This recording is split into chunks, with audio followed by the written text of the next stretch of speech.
Tetapi kan internal.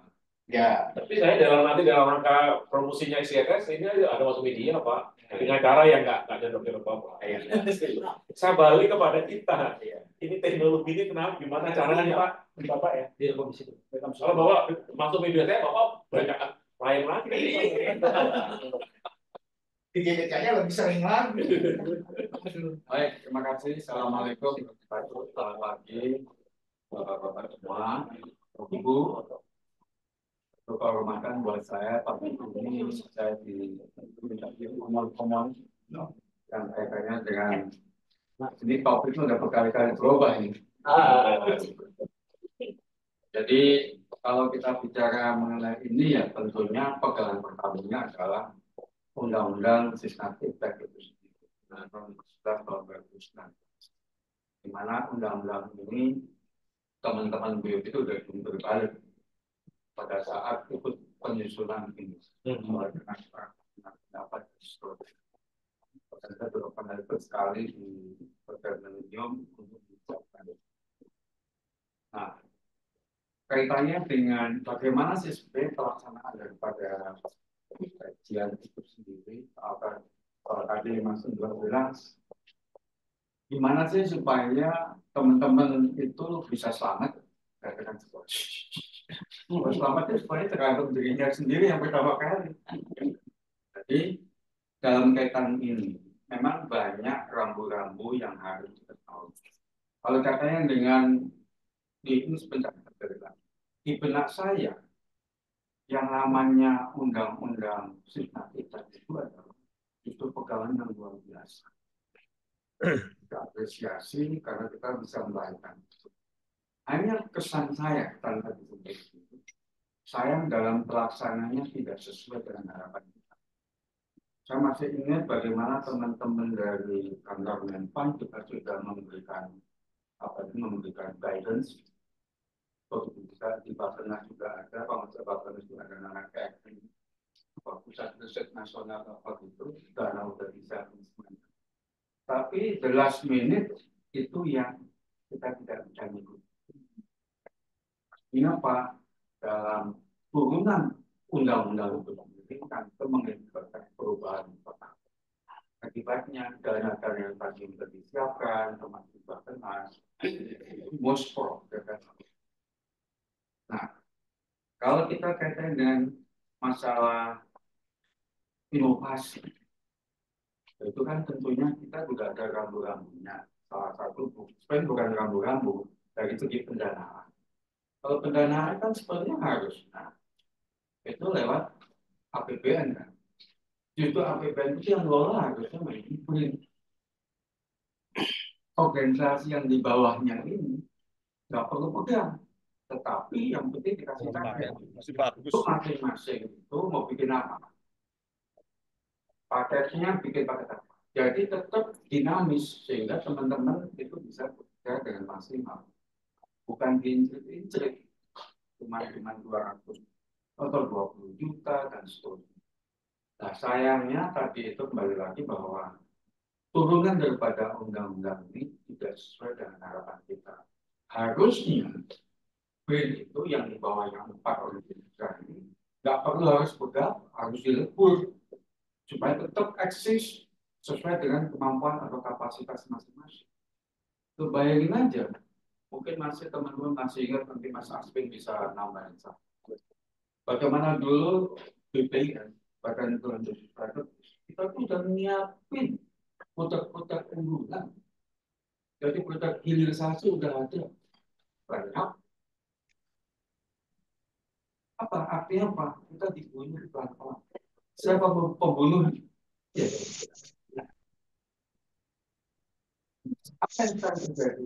Sebaliknya, kalau di hilirnya itu kita dihajar pada waktu itu, dengan karena Pak Habibie sudah pindah ke sana, itu juga hilang semua. Nah sekarang yang jadi adalah buah pikiran kita. Seperti itu. Kenapa? Banyak yang kalau kita ini kan artinya teman-teman yang senior itu kan udah punya pengalaman di mana. Kalau yang ada kita, apa yang kita mau itu? itu yang menjadi kendaraan. Apakah dana itu cukup? Harusnya cukup kalau memang dikelola dengan baik. Jadi pengelolaan di dalam itu sendiri yang menurut saya mungkin bisa salah dalam hukum yang kurang pas. Target apa yang nggak ada. Saya nggak tahu apakah teman-teman yang sekarang teman-teman SBP yang diberi itu juga masih berpikir seperti dulu. Jangan-jangan udah nggak ada lagi program. Padahal kita udah ibaratnya kita sudah belajar punya ekspertis untuk itu, tapi hilang tanpa. Ini yang salah. Bagaimana kita mau menyambut apa itu Indonesia Emas? Orang kita nggak punya fasilitas, nggak punya kemampuan apa-apa lagi, itu ada. Jadi harus nanti kita pikirkan bagaimana cari tadi. Memang kalau kita mau membuat inovasi kan, salah satu tadi juga bisa dengan kerjasama dengan industri. Bagaimana kita bisa kerjasama dengan industri? Itu kan menjadi pertanyaan. Semoga juga di samping APBN, ya bisa juga lewat insentif pajak. Insentif pajak kan penting juga. Cuman pertanyaannya bagaimana kita bisa sampai ke sana? Ini pertanyaan ini yang nantinya harus kita jawab bersama-sama. Yang ujungnya adalah kita harus bisa ini. Beberapa kali Pak Wendy ngobrol dengan saya itu waktu dengan di tempatnya Pak Atta juga bilang bahwa antara kegiatan penyidik atau kajian itu tidak seiring sejalan dengan laporan laporan tahunan Pak. Ini kalau biasa kan tiap tanggal 20 Desember kan itu tutup buku. Sementara apa yang terjadi? Kajiannya belum selesai. Itu juga bisa ditandatangani. Teman-teman di inspektorat kan juga mikir juga. Tidak ditolong seperti apa, kalau ditolong seperti apa, itu bisa jadi beban Mas Indro. Artinya gini loh, sering dulu terjadi adalah laporan disetujui pekerjaan sudah selesai. 20 Desember, kan laporan kita dalam. Padahal pekerjaan ini masih belum selesai. Hal semacam ini yang menimbulkan beban buat kita. Dan memang di dalam Undang-Undang Keuangan Negara itu memang tidak ada pengecualian. Semua harus sama, tunduk pada itu.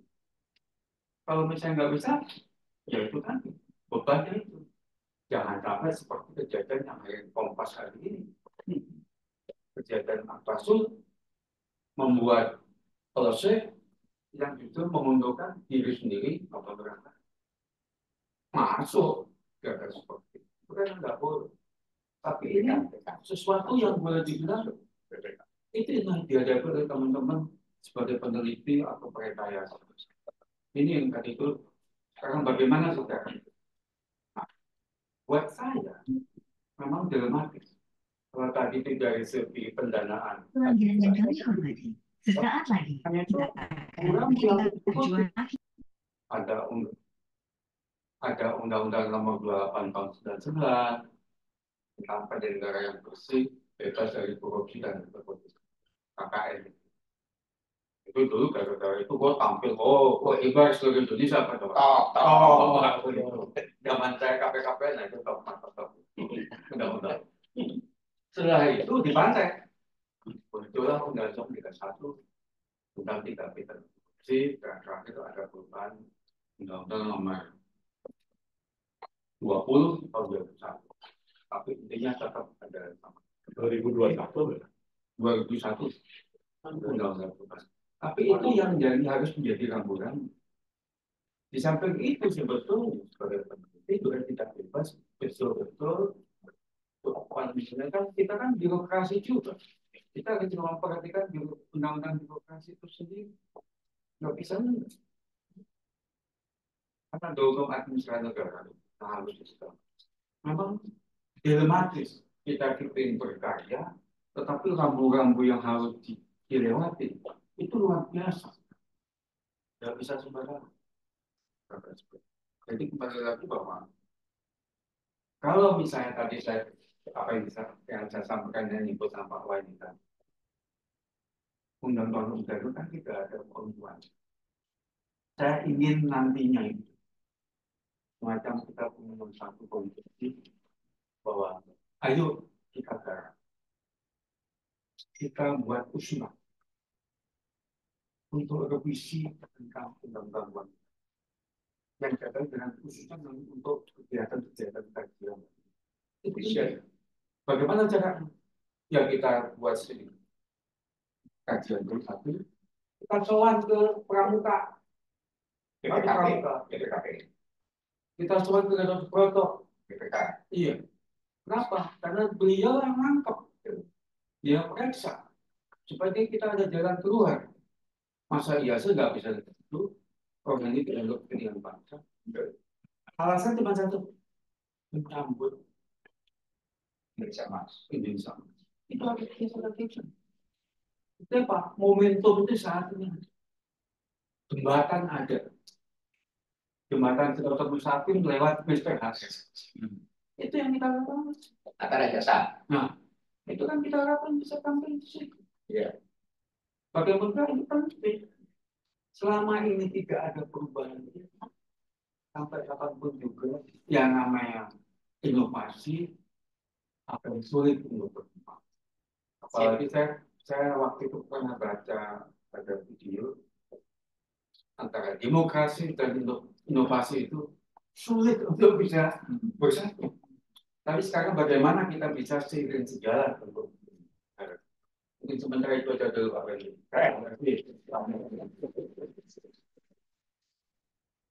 Pak Aswin sudah siap. Pak Aswin. Weekly stops. Thank you for choosing train services from Indonesian Railways Company. See you on your next trip. Ini lagi siap-siap bukan di Parahyangan biasa. Di bus ini jadi menarik itu. Kalau di Parahyangan itu lansia dapat diskon, Pak. Oh. 250 tuh dia 160.000. Oh, komisaris Kalau dapat diskon lagi. Kalau bus tuh gak ada diskon nih. Menarik juga tuh. Ini apa namanya? Ini gimana Pak Bendy terusnya? Diskusi kocok dulu aja. Saya bisa minta waktu 5 menit aja nih. Soalnya keretanya pas nyampe, gue mesti turun sambil bawa. Ini gimana? Stasiun, udah masuk stasiun Bandung. Oh, masuk stasiun Bandung. Masuk stasiun Bandung dari mana nggak tahu. Jadi pas turun dari kereta. Dia dari mana ke Bandung tuh? Nggak, udah pokoknya gini perspektif Pak Aswin tadi. Yes, sir. Pak Koco udah cerita bagaimana ada rambu-rambu ini dalam pengaturan. Terutama aktivitas kita ini itu tidak sinkron dengan peraturan-peraturan itu, makanya kasihan teman-teman yang komunitas teknik nggak ngerti gitu. Ini. Kita kan nggak ngerti. Oke. Aku minta waktu saya out lagi. Saya masuk 5 menitan lagi boleh? Ini lagi jalan aja. Ya break. Kita break dulu lah. Tanya jawab dulu Pak Koco. Sorry nih pas keretanya terlambat. Ya. Baik, kita sambil mengisi waktu kita foto dulu, silakan. Counter Pak Koco nih Pak. Apa? Karena undang-undangnya udah ada semua. Saya kasih contoh. Tadi Bapak bilang undang-undang Sisnas ITEK. Ya. Pak, tahu nggak ada undang-undang Cipta Kerja? Satu pasalnya itu ya, BUMN harus mendukung inovasi, riset dan inovasi kegiatan itu ada. Oke. Ada PP mengenai teknik safety. Kalau kita melaksanakan R&D perusahaan company itu, tax kita 300%. Nah, saya itu selalu sekarang masalahnya Nah, itu. Karena Arif nggak ada. Kalau saya berpikirnya, kalau saya berpikirnya tadi masalah pendanaan ini, bisa nggak sih pendanaan itu polanya adalah Anda musuh project proposal, polanya hibah. Jadi pertanggungjawabannya itu hibah gitu loh. Bisa hibah setahun, bisa 2 years, tidak masalah. Sehingga mereka itu bisa melaksanakan riset sesuai dengan program yang disepakati. Yang terakhir kata saya, emangnya semuanya harus ikuti undang-undang keuangan negara? Ya, emangnya kita nggak pernah nanti kalau kita usul ini nggak riset sama di negara lain kayak apa sih? Gitu loh, kan gampang tuh. Lo tinggal nyontek negara lain kok. Yang saya tahu di negara lain itu, kalau namanya lembaga seperti BRIN itu selain dia riset juga dia nyiapkan anggaran untuk dikompetisikan biar perguruan tinggi, peneliti. Tapi mereka mau proposal, begitu dapat duitnya ya dikelola sendiri oleh masing-masing yang mempunyai lembaga itu. Nah, gimana kalau saya dari ITB, saya mau misalnya, saya bilang ITB, posisi AS lah gitu. Kalau kita mengusulkan, asal dulu saya BB tidak bilang, saya mau usul proposal Pak ya, itu langsung masuk, saya usul 100 juta rupiah, gitu ya. Begitu diputuskan oleh penyedia dana, NSF, National Science Foundation gitu kan, 100 juta gitu. Berarti itu milik saya. Sekarang juga saya juga milik kita, saya kerjakan lah. Karena saya harus pakai labnya BRIN, labnya Kementerian Pertanian, gitu. Saya sisihkan uang itu tuh bayar lab itu. Akhir dari PP itu sasaran tercapai, papernya ada, prototipe-nya ada, usulan ke paten juga ada gitu. Itu biasa kok. Ini kan bukan proyek yang triliun-triliun lah ini. Paling proyek ya ratusan juta Pak. Ratusan juta gitu. Kalau sampai yang begini aja harus, kalau begini aja harus diprototin kayak kita mau jadi koruptor, kebangetan banget. Nah, pada saat bersamaan ini kan nggak biasa nih. Kawan-kawan ini nggak biasa. Contoh ya, teman-teman sekalian tahu nih, beliau lain lawyer. Anak-anak Anda ini, para insinyur-insinyur ini yang pada ketangkepin itu, pasti kalau dipanggil di pengadilan udah derdek duluan. Gitu. Terus kalau ditanyain sama penyidiknya Pak ya, betul kan? Udah kayak orang nyerah gitu. Udah terakhir, jangan diajarin sama lawyernya. Baik, ada yang perlu dimasukkan lagi gitu. Pasti mereka sudah Pak, terima kasih Pak. Udah main kabur aja. Takut. Padahal on the record, saya adalah ilmuwan 20 tahun. Saya mendapatkan challenge begini. Itu on the record gitu loh. Nggak pernah kan? Karena itu kalau nggak pernah dikasih tahu kami menemukan ini untuk negara itu loh. Jadi waktu ditanya sama penyidik, apalagi penyidiknya teman-temannya Pak Paco itu tukang gertak gitu loh. Lalu kan penyidik kan gitu kan. Saudara gini ya, iya. Ini saudara bisa kena 20 tahun nih undang-undang. Saudara 20 tahun itu kalau ada 1.000 rupiah sama 1 triliun sama hukumnya gitu kan. Kalau gertak gitu kan. Langsung dia Pak, baik. Saudara ini, ya Pak, gitu kan. Insinyur ini nggak pernah soalnya.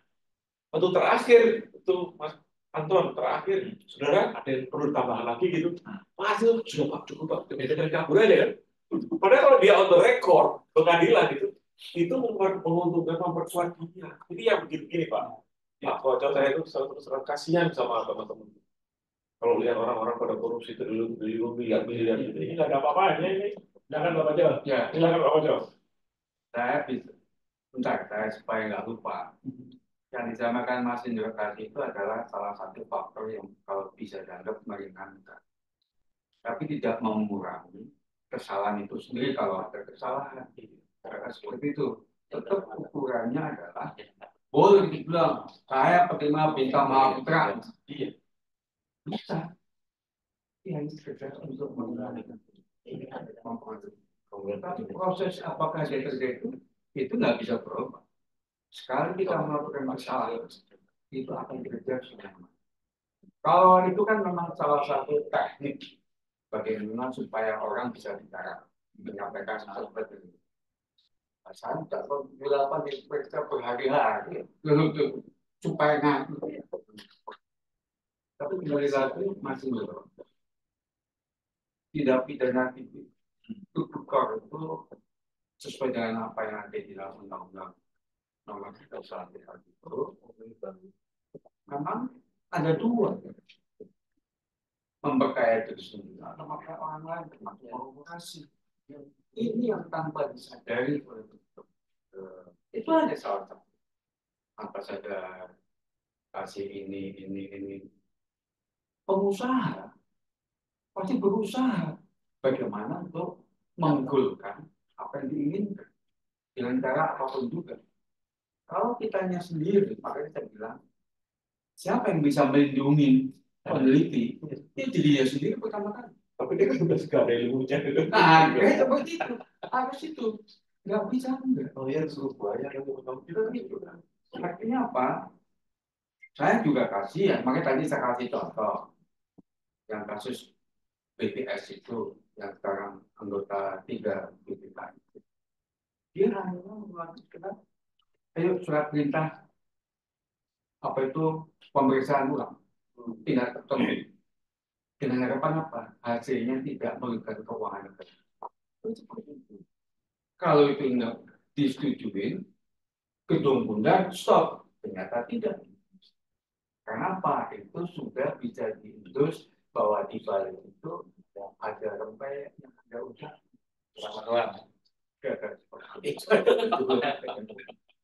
ini yang kadang-kadang tidak di apa ya, tidak dipikirkan oleh teman-teman secara hati-hati.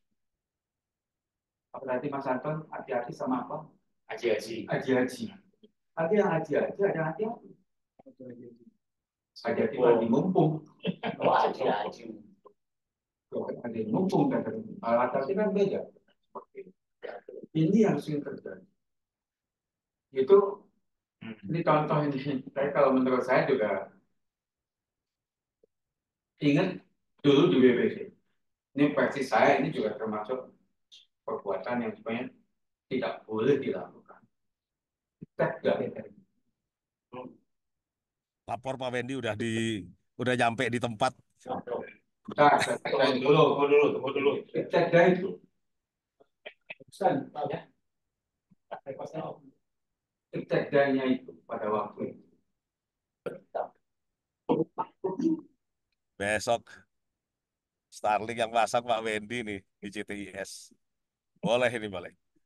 Ya teman-teman, mohon maaf sebelumnya saya nggak bisa hadir di sana. Apa luring? Sebetulnya sih pengen banget, tapi lagi mana? Kamis, Jumat, Sabtu, Minggu itu libur. Jadi kuliah luring sama apa ujian ini dimajukan ke hari Rabu semua mumet lah. Nanti siang mulai di TLU ini. Jadi ya mohon maaf sekali nih jadi daring. Malum beginilah kerja pensiunan, kerja macam-macam gitu. Kalau pensiunnya dinaikin 10 kali udah kerja macam-macam langsung diem aja bengong. Yang pensiun memang ente aja. Ini saya mau share aja ini kebijakan dan regulasi untuk mendukung Litbang Jirap ya penelitian seperti Pak Soko. Dan saya kasihkan contoh hal yang paling saya salah satu hal yang bikin saya stres, bukan contoh bagaimana melaksanakan penelitian pengembangan kemudian nggak bisa dipakai gitu. Jadi ini aja apa namanya, contohnya tuh smart card, mungkin teman-teman ada yang sempat dengar. Ini pertama pendapat saya aja ini, pada kemampuan dalam negeri menurut saya udah cukup tinggi Pak Indro, Pak Wendy, Pak Cok, Pak Koco, siapa lagi ada di situ tuh? Jagung itu siapa lagi namanya nih? Jagung nama. Panggil aja Jagung. Lama-lama. Jadi kemampuan teknis kita menurut saya udah cukup tinggi ya. Bikin avionik itu kan udah susah lah. Jadi menurut saya nggak ada masalah kalau produk TIK itu mau ngembangin apa aja bisa. Kalau you bisa ngembangin avionik apa aja bisa. Udah nggak usah ngomong ngapain. Apa aja produk apa bisa dikembangin lah. Dan dulu Bandung namanya BHTV, Bandung High Tech Valley. Sekarang banyaknya kuliner nih. Nah ini menurut saya lihat dari pengalaman selama ini, Litbang Jirap komersialisasinya dilaksanakan di dalam negeri. Pengetahuan yang lengkap untuk itu diperlukan. Baik dari segi teknis, tapi juga non-teknis, termasuk regulasi. Yang disampaikan Pak Kocor ya tadi. berbagai masalah. Regulasinya juga harus ada orangnya yang ngurusin, yang ngerti masalah teknis juga. Kalau enggak ya begini aja terus. Nah ini kenapa itu menjadi penting sebab Indonesia ini negara hukum. Pasal 1 ayat 3 Undang Dasar 45. Sebelum ini setelah ini ya Pak Koco ya, setelah amandemen ya. Sebelum amandemen ini nggak ada. Ini adanya di apa namanya di penjelasan. Tapi setelah amandemen ini masuk di batang tubuh Undang-Undang Dasar 45 sehingga menjadi penting sekali. Tahu ya. Nah ini Baru tahu saya baru tahu. Elektro ada elektronik, ada sebelum amandemen ini kan di batang tubuh aja. Jadi orang nggak usah terlalu mikir Indonesia Apa negara itu? hukum. Baru tahu saya. Tapi setelah amandemen 4 ini wah ini masuk negara hukum. Jadi semuanya hukum hukum hukum. Jadi ya hukum is our boss. My boss is not the minister. My boss is not the president. My boss is the law. Wah itu udah negara hukum ya. Makanya sesuai semua harus dilaksanakan sesuai dengan peraturan perundangan yang berlaku. My boss is not Pak Wendy. My boss is not Pak apa Pak Indroyono. My boss is the law. Nah, ini anu nih. Jadi contohnya nanti saya sampaikan di ID card. Sebab dulu saya begitu berhenti dari Kominfo, saya ikut tim di Telyu bikin smart card sebagai ID card. ID card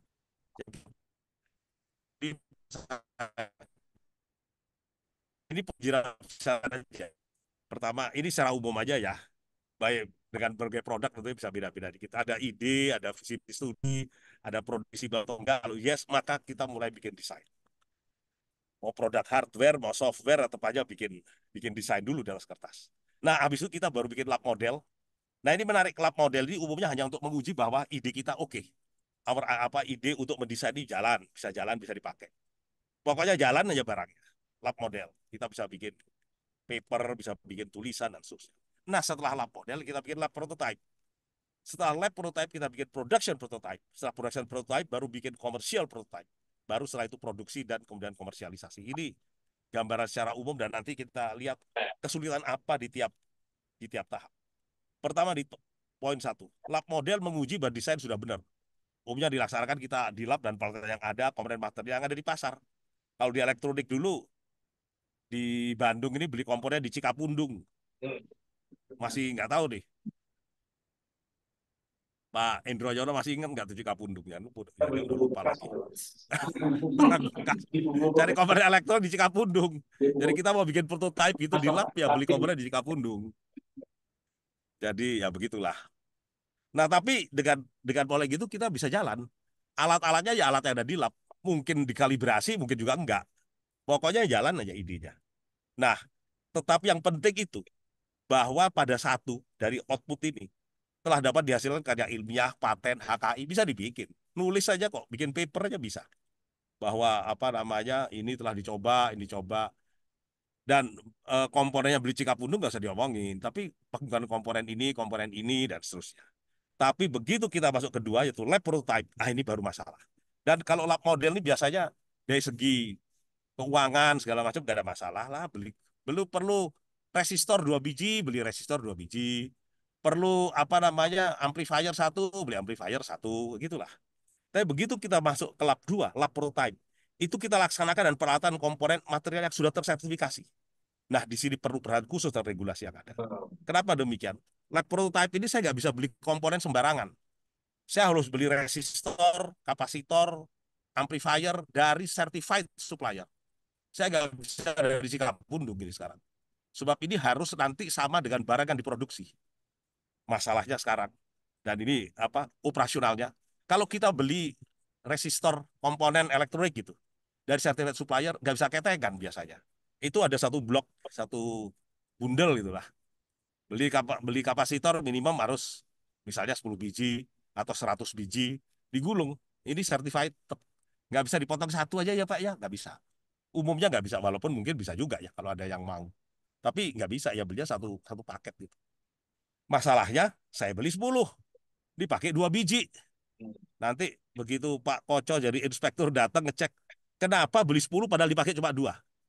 Mesti dijelasin sama ke Pak Koco. Pagi ini Pak Koco, ini saya beli 10 dipakainya 2 sebab minimum ordernya 10. Minimum order quantity itu 10. Oke, kata Pak Koco. Jadi contohnya Pak Koco ya, Pak Koco itu inspektur ada di situ lagi. Ya oke, kalau minimum 10, minta surat yang penjelasan dari pabrik, dari suppliernya. Jadi kita harus balik lagi ke kantornya sana, minta bahwa ini menjelaskan bahwa minimum order quantity sesuai dengan perjanjian dengan perusahaan yang supply komponen di Amerika sana, minimum order quantity 10. Nggak bisa kurang dari 10. Nanti ditanya lagi, kenapa nggak beli di Cikapundung satu? Ya ini soalnya certified, Pak. Ini udah lab prototype, harus certified. Kalau nggak certified, kenapa? Pasti penjelasan lagi. Lama-lama kan kita capek nulis itu ya daripada bikin papernya. Jadi begitu bikin lab prototype ini urusan teknisnya udah banyak. Saya harus pakai komponen yang certified, harus pakai alat ukur yang sudah calibrated dan seterusnya. Itu masih ditambah lagi. Kenapa kok alat ukur mesti dikalibrasi? Bayangin kalau yang memeriksa nggak tahu bahwa alat ukur harus kalibrasi. Ada nggak peraturan perundangan yang mengatur bahwa alat ukur harus kalibrasi? Bingung nyarinya. Lo itu secara teknis harus begitu. Yang mana aturannya? Kalau ditanya aturannya lah bingung, Pak. Di mana aturannya bahwa kalau Anda bikin lab prototype harus dari komponen yang dibeli dari certified producer. Mana aturannya? Coba mana aturannya bahwa alat ukur harus dikalibrasi? Oh ada Pak, ini standarnya. Iya, standar ini udah diregulated belum? Seperti kita tahu, SNI yang dibuat oleh BSN itu tidak harus digunakan. Dia adalah SNI saja. Dia baru harus digunakan jika dan hanya jika telah ada keputusan dari regulator. Nah nanti ditanya, ini standarnya alat ukur ini begini Pak. Oke, ini udah bagus kalau SNI-nya. Jangan-jangan masih baru ada ISO standard aja. ISO standard kan belum diadopsi sama BSN jadi SNI. Kenapa diikutin? Nah, mumet lagi kan. Jadi ini hal-hal demikian ini bisa ditanyakan dan harus dijelaskan. Bisa dijelaskan. Tetapi itu akan memberikan tambahan pekerjaan banyak. Dan moga-moga kalau yang dijelaskan ngerti gitu ya, mau ngerti gitu ya. Bahwa walaupun belum ada skep regulator, surat keputusan regulator, tetapi alat ukurnya harus kalibrasi. Nggak ada surat keputusannya, sebab sesuai standar dia harus calibrated. Standarnya sudah diadopsi SNI belum? Ya belum. Loh kenapa belum? Ya BSN-nya mungkin belum mengadopsi. Sebab anggaran buat bikin SNI-nya belum turun. Ya itu urusan lain lagi. Ini baru lab prototype ini. Tapi jangan lupa, di lab model ini saya udah bisa bikin paper, paten, HKI. Terus kalau dipikir-pikir ngapain juga gua mesti bikin lab prototype, ngerepotin. Ya udah bikin satu aja deh. Tapi kalau mau ke produksi, kayak waktu itu saya lakukan waktu di LAN, ya kepaksa masuk kedua saya. Dengan segala macam konsekuensi, ditanyain dan menjelaskan seluruh surat-surat administrasinya segala. Kemudian, setelah lab prototype, kita masuk ke yang tahap berikutnya, yaitu production prototype. Production prototype kita laksanakan di lantai produksi oleh karyawan-karyawan produksi. Jadi bukan lagi oleh kita yang ngerti, tapi kita harus bikin catatan prosedur dan sebagainya sehingga bisa dilaksanakan oleh teknisi-teknisi yang ada di itu aja. Nah, baru setelah production prototype kita pakai ke commercial prototype. Kalau di production prototype kita bikinnya kan sampai ini, sampai kertas saja ya, kertas kerjanya, kertas produksi, tapi kita harapkan itu yang jadi, dan kemudian kita harapkan dengan teknik mengikuti prosedur itu, maka dia akan jadi suatu peralatan. Itulah kira-kira production prototype. Harus kerjasama dengan industri, dan nanti tentunya kita harus menjelaskan kalau misalnya kerjasama dengan industri, ada biaya dari industri masuk PNBP apa enggak, atau dan seterusnya, ini udah biasa lah. Ditanya ada PNBP-nya enggak? Nah, kalau kita terima perjalanan dinas atau apapun dari pabrik sana, ditanya lagi ini agreement-nya mana. Jadi ini kegiatan administrasinya cukup berat dan support itu harus cukup. Kalau enggak, kesian si peneliti dan perekayasanya. Oke, kalau sudah lengkap semua, kita itu penjualan. Nah, perhatian kalau didanai dengan APBN, APBD, atau yang beri juga BUMN, BUMD, kita perlu perhatian regulasi yang terkait pengadaan. Kalau di atas 100 juta harus ada pembanding, kalau di atas 200 juta harus ada penunjukan langsung. Belum lagi nanti kita harus mengikuti aturan yang dibuat oleh PPK. Misalnya, pabrik yang bikin harus sudah berpengalaman produksi barang tersebut sekitar 3 tahun. Hanya ngumpet, barang masih baru didesain. Pabriknya baru juga mau ikutan. Tiba-tiba sudah harus pengalaman 3 tahun. Itu udah cukup pusing itu. Nah, gimana?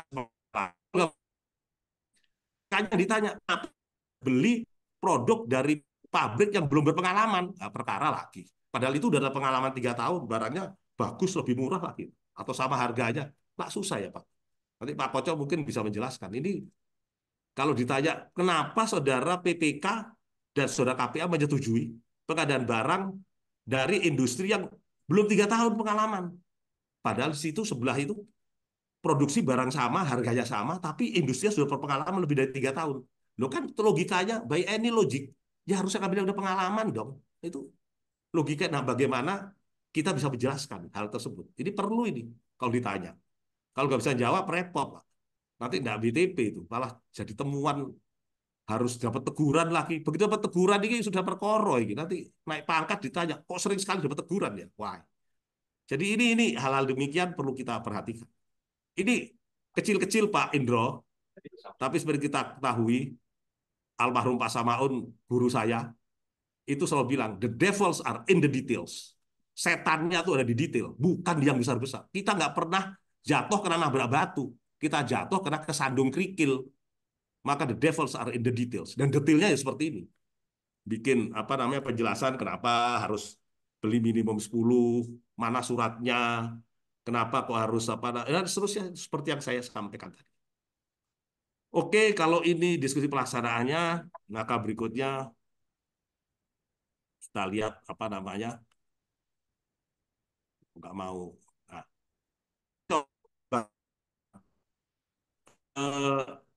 mungkin teman-teman tahu setelah berhenti dari Info, saya ngajar di Telkom University di Bandung. Dan salah satu yang pada waktu itu Telkom University baru terbentuk. Dia terbentuk dari STT Telkom, STMB, Sekolah Teknologi Manajemen Bandung, dan sebagainya. Dulu Pak Anton pernah tuh di STMB kalau nggak salah. Jadi direkturnya STMB. Ya kan di mana-mana, profesor dia. Zaman siapa itu? Nah, itu semua STMB, ST Telkom, dan Poltek segala macam digabung jadi Universitas Telkom. Jadi itu jadi Universitas Telkom, dan kemudian saya ngajar di sana. Itu karena baru terbentuk, belum udah setahun ya. Rektornya Pak Asari dari ITS, adik kelasnya Pak Nuh ya kalau nggak salah. Jadi kemudian dia bilang, cerita sama saya, Pak Aswin, ini bantulah gimana caranya Telkom University bisa ada sesuatu yang hebat lah, bekerja sama penelitian yang hebat. Jadi saya buatlah. Kalau gitu kita bikin yang gampang aja lah Pak. Bikin smart card untuk ID card. Semua mahasiswa itu perlu ID card. Dan ID card-nya di TELU, di banyak universitas itu smart card juga. Dan pada waktu itu seperti kita ketahui, iktp sedang dikembangkan menggunakan smart card juga. Jadi saya nggak mau iktp terlalu berat. Udah waktu itu dirjennya punya masalah lagi, mungkin teman-teman masih ingat, Dirjen Dukcapil punya masalah dengan urusan iktp dan seterusnya. Jadi bilang ini kita ngomong smart card buat ID card mahasiswa aja, udah nggak usah repot-repot lah. Nah ini saya ambil contoh ID card, smart card sebagai ID card.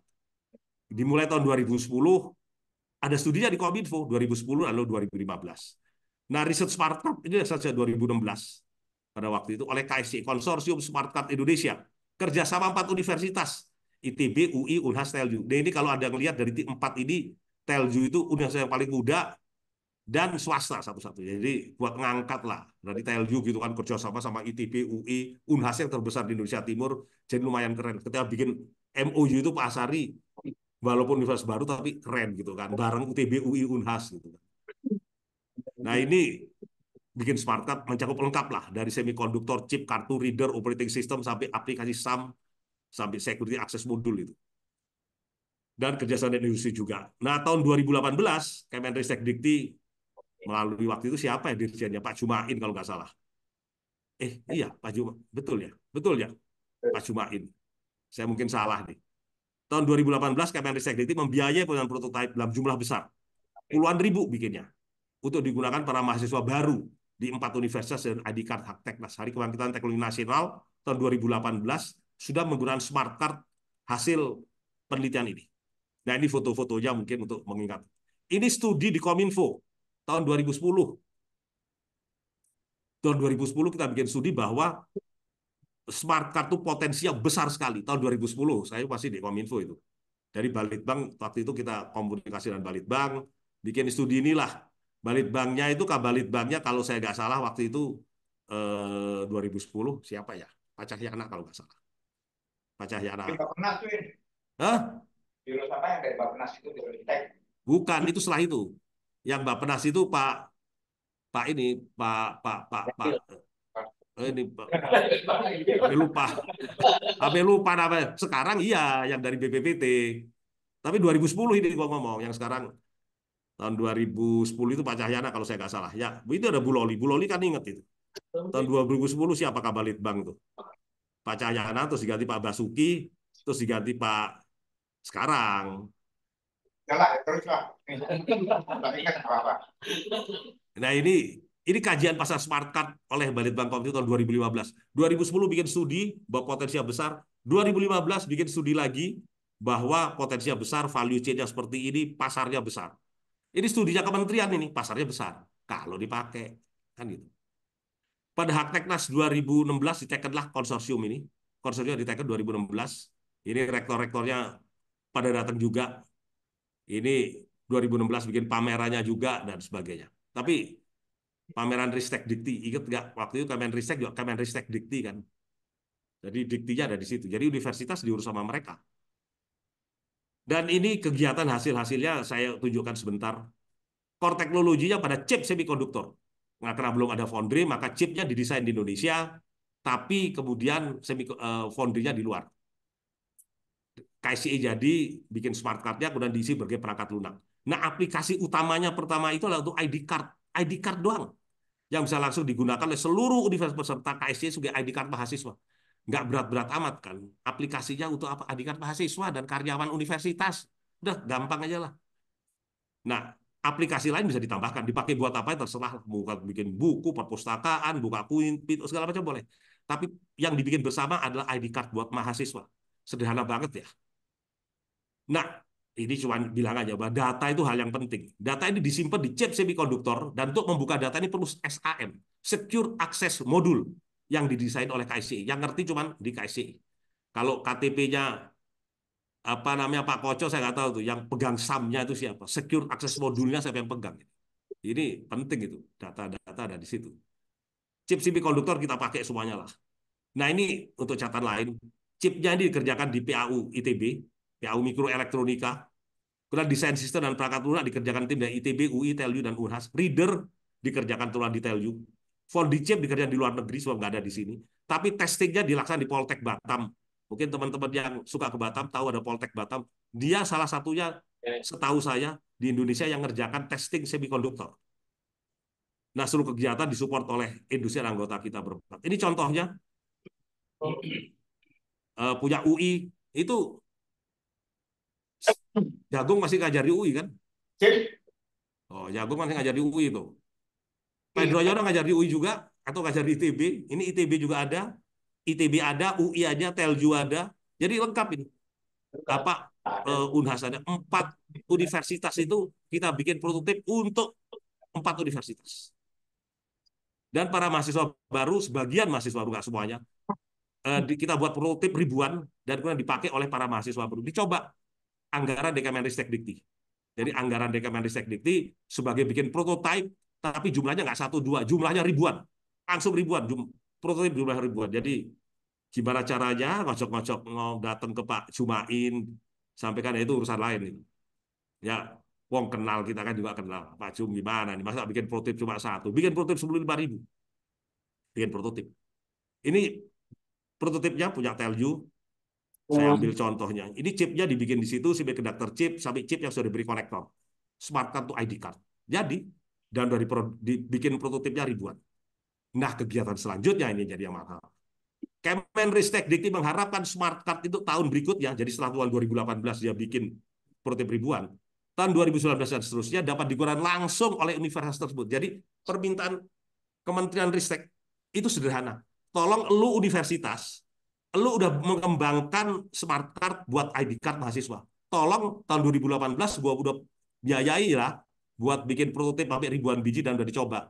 Coba tahun 2019 sekarang lu jangan Beli lagi chip card ID card dari luar negeri, dari dalam negeri, buatan lu sendiri. Please gunakan hasil penelitian Anda sendiri, nggak usah repot-repot. Nah, ini tim teknis menjalankan spek smart card dan sebagainya. Ini suratnya, surat dari Kemenristek Dikti ke rektor 4 universitas. Isinya meminta supaya Anda menggunakan hasil penelitian Anda sendiri untuk ID card mahasiswa Anda sendiri. Nggak usah pakai industri, nggak usah dijual keluar. Lu pakai sendiri aja. Ini speknya dan sebagainya. Ini pada waktu itu ketika menterinya baru ganti kan, Pak siapa, Pak Bambang Brojo jadi menteri. Saya ditemenin Pak almarhum Pak Bambang Setiadi. Ini kalau melihat foto ini gue selalu ingat Pak Bambang Setiadi jadinya. Jadi saya ini di RN terakhir, acara di RN terakhir rasanya. Setelah itu bubar. Jadi saya menyerahkan prototip ke Pak Bambang Brojo dengan catatan, ini surat Ristek Dikti seperti ini loh Pak. Pokoknya tolonglah disampaikan supaya semua pakai hasil penelitian sendirilah. Nah ini masalahnya. Masalahnya dia ada pimpinan universitas belum sepenuhnya menggunakan hasil risetnya sendiri. Umumnya ini perkiraan saya, walaupun nggak pernah ada tertulis, jadi cuma perkiraan sendiri. Kemudian kendala administratif keuangan legal, misal agar tuh ID card di universitas ada di unit administrasi Warek 4 atau Warek berapa itu? Warek 2 ya kalau nggak salah. Misalnya ada di Warek 2 di unit administrasi. Akan dasar proses pengadaan barang, ya ikut tender dan sebagainya. Yang bisa bikin Warek 4, Warek yang ngurusin riset misalnya. Bisa nggak Warek 4 ikut tender di Warek 2? Nggak bisa. Ya kalau gitu nggak bisa ikut tender. Jadi ya tender lagi keluar, beli lagi dari luar. Kenapa nggak bikin sendiri? Nggak bisa. So nggak bisa ikut tender ini, antar ini. Ini diskusi non formal aja. Nah kalau bisa, kenapa enggak gitu kan? Kementerian lembaga diharapkan ada pelaksanaan koordinasi. Nah karena itu, ini universitas loh Pak. Pak Indro, ini universitas diminta menggunakan hasil risetnya sendiri untuk mahasiswanya sendiri. Didukung dengan surat dari Menristek Dikti. Tapi ya belum bisa, sulit juga jalan. Urusan Warek 2, Warek 1, Warek 2, Warek 3, Warek 4 ini Warek 2 nggak mau salah administrasi ya jelas. Kalau nggak terjadi temuan. Nah karena itu pemikirannya kendala kementerian lembaga yang terkait diharapkan ada pelaksanaan koordinasi untuk mengatasi masalah admin seperti ini. Misal, apakah mungkin dalam jangka pendek anggaran dipindahkan dari pengadaan ID card, dari trial masif hasil riset smart card. Jadi udah deh jangan tender, jangan bikin, tapi bikin trial masif aja. Mahasiswa Anda berapa? Yang baru 10.000. Lo bikin prototip 10.000 deh. Bisa nggak dalam jangka pendek? Jadi universitasnya memproduksi sendiri sebagai prototip hasil riset. Bisa nggak dikasih itu? Ini contoh paling gampang lah.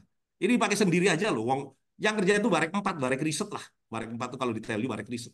Kalau di TB Warek 4 juga rasanya. Ini Warek 2 mau perlu ini. Warek 4 bisa bikin. Tapi gua kan mesti tender. Kalau gitu gini aja deh. Anggaran lu transfer aja ke Warek 4 untuk bikin prototipe yang ribuan. Terus lu pakai gitu. Bisa nggak kayak gitu? Dan ternyata nggak sesederhana itu. Sebab DIPA nggak bisa dipindah-pindahkan begitu aja. MAK juga begitu sama. Nggak bisa pindah gitu aja. Itu harus kemana-mana. Nah, masuk pemikirannya kalau smart test Andika sudah digunakan secara menyeluruh di universitasnya sendiri, maka kita harapkan universitas lain akan nyusul gitu. Nah ini kalau nanti jangka menengah panjang, kalau udah dipakai di seluruh mahasiswa di Indonesia jumlahnya 45 juta. Tambahan sekitar 1 juta per tahun untuk mahasiswa. Kalau dipakai kita ngomong PNS pusat deh, bisa pakai. Ini loh, ini cuma ID card loh. Mungkin habis itu bisa bikin foundry. Habis itu gimana kalau IKTP dan seterusnya dan seterusnya. Ini jangka menengah panjang, nggak usah ambil besar lah. Nah ini diskusi teknisnya nih. Ini pengamanannya pakai SAM, Secure Access Module. Dari aspek etis tentunya kita nggak bikin data kita diambil orang-orang lain. Itu normal. Dari aspek legal, Peraturan Pemerintah 71 2019 mengenai penyelenggaraan sistem transaksi elektronik turunan Undang-Undang Informasi Transaksi Elektronik ngatur agar source code suatu desain kalau itu yang beli pemerintah harus diserahkan ke pemerintah. Nah masalahnya kantor pemerintah kan pakai beli smart card kan dari luar. Source code-nya dikasihin nggak? Kalau belum ini belum sesuai PP. Masalahnya di PP ini tidak ada sanksi nih. Nggak ada sanksi pidananya ya bisa. Ya Pak Koco ya. Jadi kalau BRIN gitu atau siapa aja universitas negeri mana gitu, UI, ITB atau mana, dia beli smart card untuk ID card mahasiswa, source code-nya diserahkan atau enggak? Nah, ini pertanyaan lain. Saya nggak yakin kalau dari luar diserahkan. Kalau dari Indonesia ya diserahkan aja, dia yang bikin sendiri kok. Nah, ini regulasi terkait pengadaan barang dan jasa. Jadi ada 2 regulasi. Kalau urusan teknisnya ikut Undang-Undang ITE, ikut Undang-Undang PDP, Perlindungan Data Pribadi, ikut PP 2019. Ini aturan-aturan teknisnya. Tapi aturan pengadaan barang ada lagi. Masalahnya aturan teknis ini nggak ada kewajiban ini. Disuruh, tapi kalau tidak melaksanakan nggak ada sanksi pidananya ini. Tapi kalau pengadaan barang dan jasa ada sanksi pidananya ini. Karena itu kalau seseorang melaksanakan hal ini, dia pikir kalau pengamanan gua nggak urusin, ya udahlah nggak apa-apa, datanya paling ribut lah kalau datanya hilang. Dan sekarang kita tahu Bank Syariah Indonesia kebobolan data ya oke aja, nggak ada yang ya ribut lah, tapi kan nggak ada yang dipidana. Tapi kalau pengadaan barang jasa salah, habis itu langsung tersangka korupsi pakai baju oranye. Jadi ini kita bisa bayangkan bahwa terjebak pada 2 hal ini. Seluruh pengadaan untuk ID card, untuk smart card, barang ID card doang. Nah, ini Litbang Jirap Smart Card ini dapat berjalan dengan mudah sebab kemampuan teknis dalam negeri sudah jauh melampaui kemampuan teknis yang diperlukan. Yang diperlukan ini cuma kemampuan teknis sedikit, tapi kita punya yang gede. Jadi udah jauh. Nggak bikin yang susah saya ini. Produk hasil riset tersebut dapat langsung digunakan. Nggak ada regulasi harus pakai smart card spesifikasi. Nggak ada. Gimana lu pakai sedih masing-masing. Jadi ini begitu hasil riset langsung digunakan. Bisa dilaksanakan. Oleh institusi yang melaksanakan riset itu sendiri. Nah, ini masalah yang kita lihat bahwa untuk penerapan smart card secara masif itu tampaknya masalah administrasi legal, bukan masalah teknis atau SDM teknis. Yang perlu mungkin SDM yang menangani berbagai aspek tata kelola, dari aspek kebijakan publik, regulasi, penerapannya, termasuk SDM yang masukan untuk itu diperlukan. Hal ini mencakup juga SDM terkait pelaksanaan audit sampai Likdikduk yang dapat mendukung penyusunan tata kelola tersebut. Tata kelolanya harus diperbaiki, dan yang memberikan masukan harusnya dari mulai yang melaksanakan riset sampai yang melaksanakan audit dan Likdikduk. Diharapkan memberi masukan gimana tata kelola yang benar. Selain perlu diperhatikan juga perjanjian internasional khususnya WTO ITA, Information Technology Agreement, WTO, mengatur bahwa peralatan-peralatan elektronik IT yang masuk ke anggota-anggota WTO ini dia akan menurun secara bertahap menuju 0, menuju zero tarif, tapi bertahap menurun.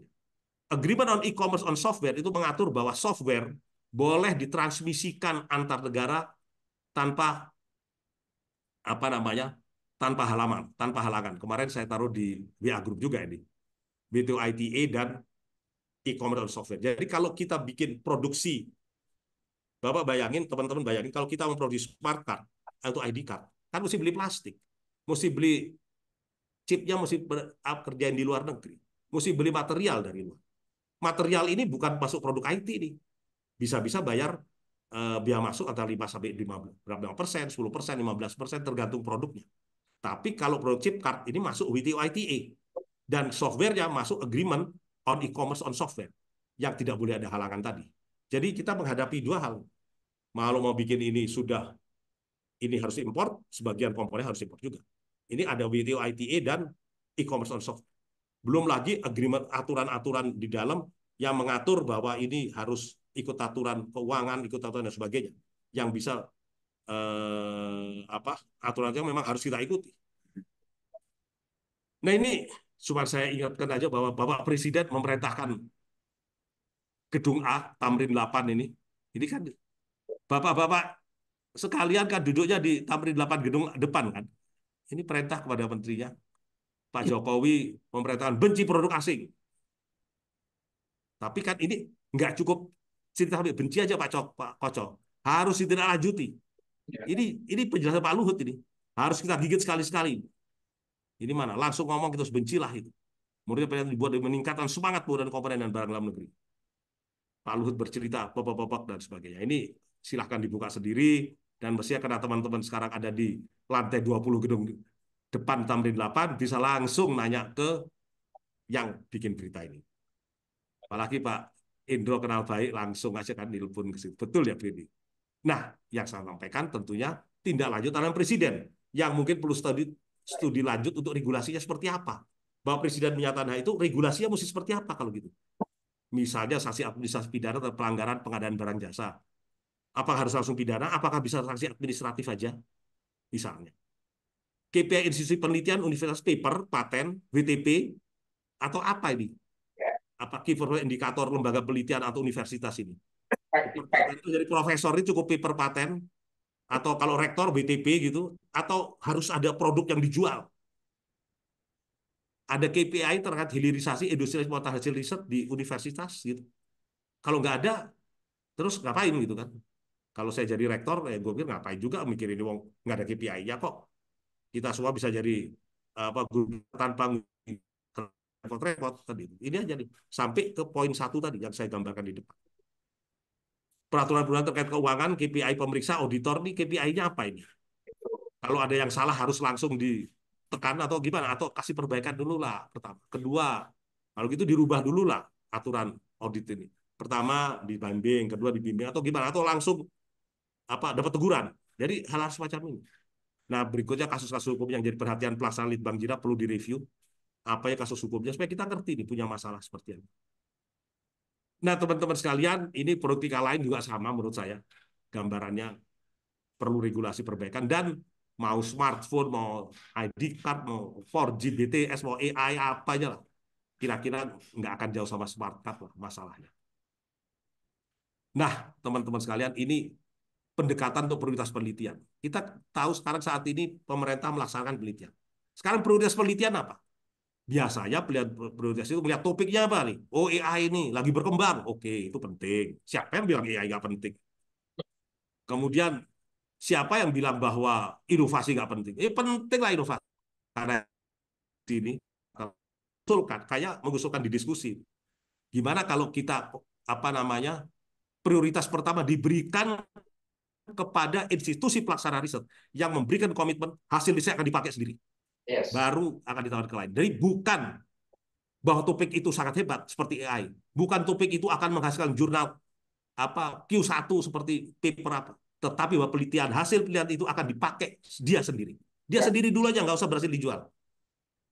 Jadi hasil Anda sendiri itu ya udahlah, nggak usah yang lain. Jadi ini pendekatan untuk prioritas. Ya ini kan kalau ini soalnya Pak Jagung lu lagi. Gua ini kalau ke rumah istri gua masak, gua nggak makan di rumah ini perkara ini. Jadi normal itu. Nyonya udah masak di rumah, kita pulangnya harus makan itu dulu, baru. Walaupun lu lagi pengen es krim juga boleh makan dulu. Ini yang lain juga sama lah. Kalau pulang ke rumah kita masakan rumah dulu. Itu normal. Sendiri dulu lah. Jadi normal lah. Ini jadi pendekatan prioritas. Prioritas mana yang diberikan anggaran dulu? Mereka yang mau menggunakan hasil penelitiannya sendiri. Langsung dikasih duit. Yang lain ntar mau cuma sederhana kayak ID card nggak apa-apa. Pokoknya lu mau pakai. Lu mau hebat seperti AI mau apa? Tapi lu nggak pakai kan? Ya ngapain? Gua kasih lu ya dikit aja lah buat belajar. Itulah misalnya. Ini prioritas. Dan ini saya waktu itu Kemenristek Dikti saya minta kita bikin acara ini. Ini menarik ini fokus group discussion kajian kebijakan pendayagunaan hasil invensi sendiri di perguruan tinggi negeri dan lembaga pemerintah. Jadi kalau Anda bikin penelitian di perguruan tinggi negeri, lu pakai sendiri ya. Ini salah satu yang saya usulkan pada waktu itu, berikan anggaran penelitian terutama kepada mereka yang mau menggunakan hasil penelitiannya sendiri. Jadi ini itu sederhananya. Nah, nanti yang lain perlu juga sih. Jadi ini ini acaranya ya Anda kenal lah orang-orangnya ini kan. Orangnya itu aja lah. Ini di mana ini ya? Lantai berapa? Lantai 2 ini ya? Lantai 3. Ya. Ini kan teman-teman juga kenal orangnya ini. Iya. Ruang komisi. Sekarang bukan ruang komisi. Ruang apalah. Nah ini karena pimpinan institusi pelaksana riset punya masalah legal, padahal masih terlalu contoh kasih masalah legal, walaupun mungkin cukup rumit, perlu usaha khusus. Jadi prioritas diberikan kepada institusi yang sanggup menggunakan dengan membeli produk hasil risetnya sendiri. Jadi ini pola baru penentuan prioritas berbasis penggunaan sendiri. Jadi beda dengan yang selama ini terjadi. Ya komplement lah, gua nggak bilang harus itu enggak, komplement aja atau prioritas berbasis topik riset apa aja lah. Pokoknya prioritas kalau lu mau pakai. Selain itu prioritas 2, lu prioritas 1. Nah, studi tentang usaha hambatan, baik kedua pola prioritas di atas, jadi pakai sendiri dan yang lain-lain ini perlu kita pelajari terus. Dia akan studi yang lebih detail. Perjanjian internasional perlu kita review, regulasi perlu kita review, dan sukses. Saya kira itu teman-teman sekalian, moga-moga bisa menjadi awal diskusi untuk bikin rame, tapi itu merubah apa prioritas pemberian anggaran nggak gampang ini. Ya Pak Wendy, sekian terima kasih. Terima kasih Pak Aswin. Nah, kita kembali bahwa itu contoh-contoh kecil di dalam TIK ya Pak ya. Tentunya di dalam bidang-bidang yang lain juga selalu persis seperti itu. Cuma masalah yang dihadapi Pak Aswin kan intinya ingin mengangkat bahwa masalah yang dihadapi ya kurang lebih seperti itu. Silakan Ibu Bapak Pak Idwan, ya, silakan tolong kita. Pak Idwan udah mah. Oh, Pak Idwan kan ngajar di UI. Tuh UI tanyain tuh. Ya, Ya, silakan Pak Idwan. ya, makasih. Jadi, jangan lupa kita di sini ada sumbernya 2, ada Pak Koco dan ada Ya. Pak. Sip, silakan. Jadi, Pak Koco nanti. Saya dapat pencerahan, terutama dari Pak Koco dan Pak Aswin. Sebetulnya kita sudah punya satu kesimpulan bahwa pada akhirnya dari diskusi pengalaman kita, kemudian kemarin pada waktu kita bicara mengenai Pak Habibie dan sebagainya, kita kemarin sebutnya namanya ekosistem. Artinya nggak bisa sebagai satu institusi mengklaim kita cuma kita sendiri, yang lain nggak boleh tahu dan sebagainya. Jadi pertama-tama saya usul Pak Aswin. Pak Aswin sebetulnya terus menggambarkan pengalamannya itu luar biasa sebagai birokrat, sebagai perekayasa, sebagai pendidik, mencoba membuat model, tetap aja sebagai sistem belum berjalan, kira-kira gitu Pak Aswin ya. Tapi kalau saya bawa oleh usul Pak Indro, sebetulnya ini pengalaman Pak Aswin. Inilah yang harus nantinya jadi poin, ya. Bagaimana lesson learned pengalaman kita ini untuk ke depan.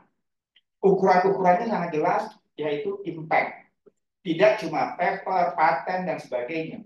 Malah Pak Aswin lebih lengkap lagi, sampai ke dikti. Jadi KPI profesor, KPI rektor, dan sebagainya itu clear. Nah ini tentunya tidak mudah Pak Aswin. Tapi saya ingin katakan begini. Hari Senin saya diajak Pak Wendy itu diskusi dengan Pak Hatta. Ya kan?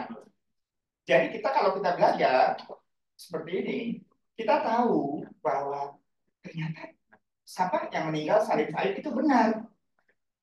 Bahwa Pak Habibie sebetulnya kalau nggak ada Pak Hatta nggak ada apa-apanya. Artinya ada sistem political. Nah itu message Pak Hatta sebetulnya ini politik. Nah artinya dari DPR, legislatif dan sebagainya terlibat dalam proses-proses ini. Nah kemudian dari situ saya lihat, oh betul juga ya. Artinya Pak Said itu, Said Almarhum mengatakan ini sistem politik. Nah kemudian saya lihat perhatikan juga, oh iya juga ya, karena saya pernah jadi anggota MPR, jadi saya mengerti, oh maksudnya itu. Tapi setelah itu kita tahu pada waktu Pak Habibie jalan, Pak Habibie selalu mengatakan, bahwa kita menerbangkan pesawat terbang itu tidak bisa diterbangkan oleh cuma aturan-aturan. Ya, kita kenal semua itu ya. Bahwa harus dilakukan. Tadi kita ke detail dan sebagainya. Nah, sementara ini kekuatan politik itu bicaranya masih tadi regulasi-regulasi, aturan-aturan itu ya, Pak Koco ya. Nah, ini yang jadinya sebetulnya tidak nyambung. Itu tercermin pada proses-proses politik di gedung DPR MPR sana, Pak Koco. Saya ingat kok pada saat itu bagaimana kita pernah ya ada dikotomikan antara ekonomi sama teknologi, ya kan? Jadi proses-proses ini memang proses-proses politik. Nah ini yang saya ingin katakan di sini adalah begini, ini satu pengalaman praktis. Tapi Pak Koco itu juga memperlihatkan bahwa yang namanya APBN itu sebetulnya kita harus juga jangan nggak pernah mau tahu. Jadi ya lobby-lobby lah atau jalan-jalan ke BPKP, ke BPK, begini loh cara kerja riset dan teknologi. Nah ini yang publik tuh belum tahu. Kitanya tuh eksklusif gitu loh, seolah-olah kita sendiri aja. Jadi yang saya pikir, generasi kami tuh jadi satu yang sangat rugi Pak Wajo. Karena kami berputar-putar aja tanpa memberikan impact. Nah ini buat saya sebetulnya kalau saya usul sama pembina CDAS seperti Wajib dan sebagainya, pengalaman praktis dari yang kita tahu tentang itu semua sebagai ekosistem, pengalaman praktis yang dilakukan oleh Pak Aswil ini itu dijadikan model supaya kita nggak berputar-putar seolah kita tuh berkeringat. Kalau lagi kecil kita namanya main tak umpet, namanya anak bawang kita putaran keringetan tapi nggak ada poinnya. Kan konyol juga. Udah cukup generasi kita deh yang cuma berputar-putar kayak begitu. Jadi kayak yang saya nih, saya kemarin rapat di UI. Ini contoh Pak Ojo. Jadi pada waktu diperiksa oleh BPK sama BPKP persepsinya masih beda mengenai PTNBH. Ya kan? Udah gitu, banyak hal-hal yang sebetulnya ini masih generik nih. Audit ini BPK sama BPKP. Kenapa? Saran BPK, udah aja buat pedoman yang ini. Artinya ada ruang-ruang gitu yang mengatakan hal ini belum ada. Nah, sementara ini digunakan yang generik ini. Pekerjaan kita disamakan dengan cara keuangan dengan Kementerian PUPR. Itu hanya audit. Padahal sifat pekerjaannya berbeda, multi-years dan sebagainya. Nah, siapa ini yang memperjuangkan hal-hal seperti ini? Kalau menurut saya, ya kita CDAS. Bahwa ini ada sesuatu yang tidak dipahami oleh negara ini. Bagaimana cara kerja, riset, rekayasa, bagaimana impact dan sebagainya. Dan kita banyak ini lesson learned di sini. Jadi kalau saya usul sama Pak Indro, saya lah bergerak seperti itu. Membuat satu poin, kalau perlu kita hearing sama DPR. Oke, Cok. Makasih. Karena kita kumpulin dulu ya, ini yang mungkin bertiga juga ya, Pak. Ya. Silakan sampai Pak Anton, silakan Pak Anton. Terima kasih. Saya ada kasus yang menarik terkait sama tax incentive ya. Daihatsu itu menguji di terowongan angin karena dia tahu ada tax incentive, tapi tidak tahu cara. Daihatsu. Tapi nggak tahu gimana cara urusnya gitu. Kita tanya ke Departemen Keuangan ini gimana cara urusnya gitu. Oh iya Pak, sudah ada PMK putusannya segala macam, tapi belum ada juknisnya, jadi belum bisa diapa-apain. Ada ruang-ruangnya. Nah itu yang akhirnya kita berapa? Kalau itu semua nunggu sampai hari ini masih menunggu. Padahal itu kan atlet aturannya tax incentive itu bagus sekali itu sebetulnya. Jadi ya itu yang jadi semua jadi nggak jadi jalan karena takut itu nggak bisa diklaim ya. Itu aja. Terima kasih. Customer service. Iya, mesti Customer service. Masih Pak Anton ini sih spesifik banget ya apa konsepnya. Maksudnya kami buat service spesifik atau kan? Pokoknya banget lah. Sistemik. Masih aturan kita di atas yang udah banyak dipertimbangkan ya Pak ya. Udah pelaksanaan di bawah kan bumbunya kan juknis. Iya betul. Silakan Dokter Pak. Silakan Pak. Bu Doli akan makan ya. Bu Doli dulu Pak akhirnya dulu deh, nanti habis itu Pak Bu Doli, setelah itu baru kita jawab. Di ID itu ada Niki dan ada yang kita pada tahun 2016. Jadi tadinya itu mau mendapatkan hibah dari komunitas besar untuk menjadi lembaga pendanaan riset, tapi itu tidak terus.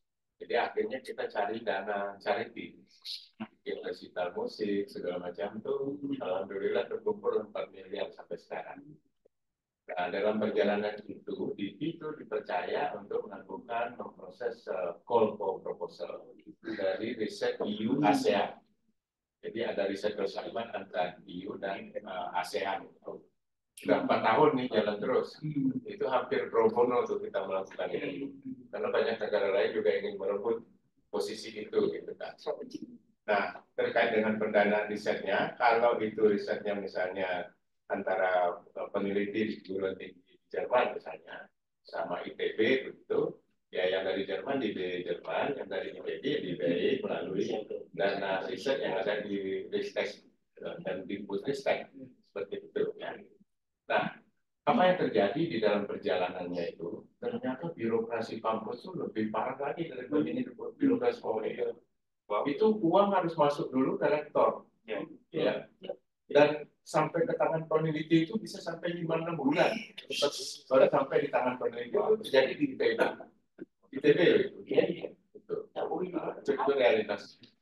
Lalu kemudian kalau itu penelitinya dari BRIN lah yang mendanai penelitinya itu, ya, seperti itu. Nah, yang jadi masalah kan sekarang kita ini kan nggak punya itu lembaga pendanaan riset di Indonesia. Ya, apa yang terjadi di BRIN ya dia mendanai sendiri, melakukan riset sendiri. Itu kan sebetulnya dari sisi manajemen kan harusnya terpisah ya Pak. Dan idealnya kan memang lembaga pendanaan riset itulah yang melakukan call for proposal, lalu nanti ada yang apply, lalu proposal terbaik lah yang akan di award untuk mendapatkan hibah riset tadi. Nah ini kan saya nggak tahu apakah di BRIN itu berlaku seperti itu. Ya, berarti kalau memang begitu ada peneliti yang nggak kebagian dana riset, ya kan? Nah kalau dia nggak kebagian dana riset, nanti bagaimana kinerja dia gitu? Ya itu Nadira itu nggak kebagian kemarin ngomong. Ya itu seperti itu. Ya. Jadi sebaiknya memang dipisah antara lembaga pendanaan dan lembaga penelitian itu bisa. Apalagi riset sekarang itu kan multidisiplin. Tidak hanya untuk satu orang bisa dikerubuti rame-rame. Nah itu pun dari sisi birokrasi di Indonesia itu susah. Ya, lintas fakultas dalam satu kampus itu nggak mudah itu urusan. Jadi birokrasi di internal kita sendiri itu tidak bisa catch up ya demand yang berkembang di dunia internasional sekarang. Riset sekarang itu ya ini contoh riset yang bagus kita disampaikan. 7 orang yang melakukan riset ini 7 orang yang menulis itu gitu kan. Itu riset dari berbagai lembaga mereka itu. Tidak ada satu lembaga. Nah, ini peraturan-peraturan kita pun belum mampu mengakomodasi hal seperti itu. Terima kasih. Saya kasih satu lagi ya, Pak Kata yang Bu Roli angkat tangan terus tidak apa-apa. Bu Roli silakan Bu Roli. Terima kasih Pak Wendy. Bismillahirrahmanirrahim. Assalamualaikum warahmatullahi wabarakatuh, Bapak dan Ibu. Waalaikumsalam warahmatullahi wabarakatuh, Bu Roli. Mohon maaf saya terlambat. Menarik diskusi hari ini tentang bagaimana tentang kebijakan ya yang bisa mendorong perkembangan industri IT di Indonesia. Tadi Pak, saya maaf tidak sempat mendengar yang Pak Koco sampaikan, tapi tadi saya mendengar yang disampaikan oleh Pak Aswin. Pak Aswin sudah menyampaikan pengalamannya. Saya ada pengalaman juga yang saya merasa kalau saya buka ini saya menjadi membuka luka lama lagi. Ya, sebenarnya ketidakberhasilan kita menghadapi masalah politik seperti yang disampaikan oleh Pak Ridwan, dan ini real, benar-benar terjadi. Sebenarnya waktu itu saya di Direktorat Standar, Direktorat Jenderal SDPPI, Pak Aswin tahu, dan pada saat itu WiMAX 16 ada roadmap pengembangan WiMAX 16D. Aduh, ya sudahlah Bu Loli yang cerita. Ya, saya cerita nanti Pak Aswin silakan tambahkan. Ada roadmap untuk pengembangan dan implementasi dari WiMAX mulai dari 16D, 16E, mobile dan seterusnya. Itu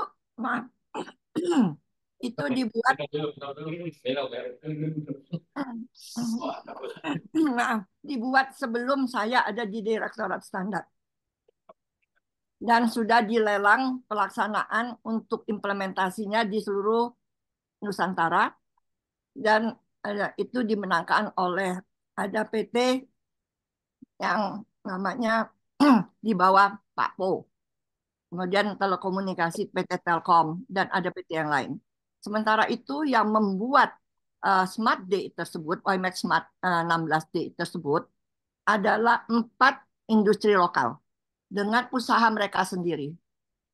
Dan tiba-tiba karena isu politik itu di stop karena masuk 16E yang belum disertifikasi dari orang kuat ini tadi.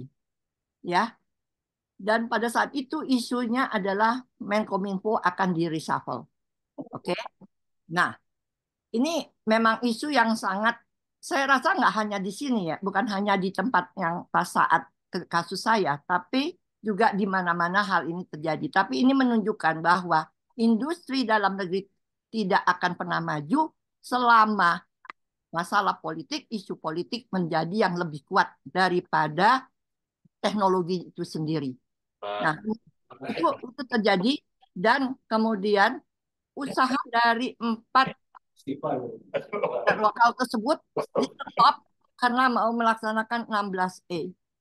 Padahal roadmap-nya mengatakan belum waktunya untuk 16E. Akibatnya, ya 4 perusahaan itu mereka rugi. Dan mereka mengatakan pada saya, bagaimana ini Ibu? Saya berusaha untuk membantu mereka, untuk menyampaikan, dan saya membuat pada saat itu suatu riset kecil-kecilan dalam waktu 1 bulan untuk menunjukkan pada saat 16D dilaksanakan. 16E masuk tanpa sertifikasi dan belum ada peraturan standarnya, maka apa yang terjadi? Dan itu kami lakukan dengan bantuan dari Ristek dengan menggunakan laboratorium di Serpong. Ternyata maka 16D mati, 16E tidak optimal. Dan itu hasilnya saya berikan kepada dirjen saya waktu itu.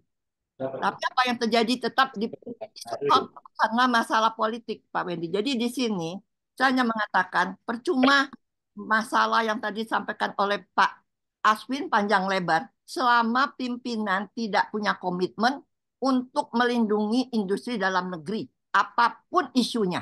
Itu saja. Kalau bagi saya nonsen, karena sudah mengalami sendiri. Kasihan para industri lokal. Dan saat itu Direktorat Standar pun membantu Universitas Hasanuddin, Universitas dari UI dan ITB untuk mengembangkan WiMAX Mobile pada saat yang bersamaan. Maksudnya setelah 16D selesai, maka 16E dan 16M siap. Tapi itu langsung mati.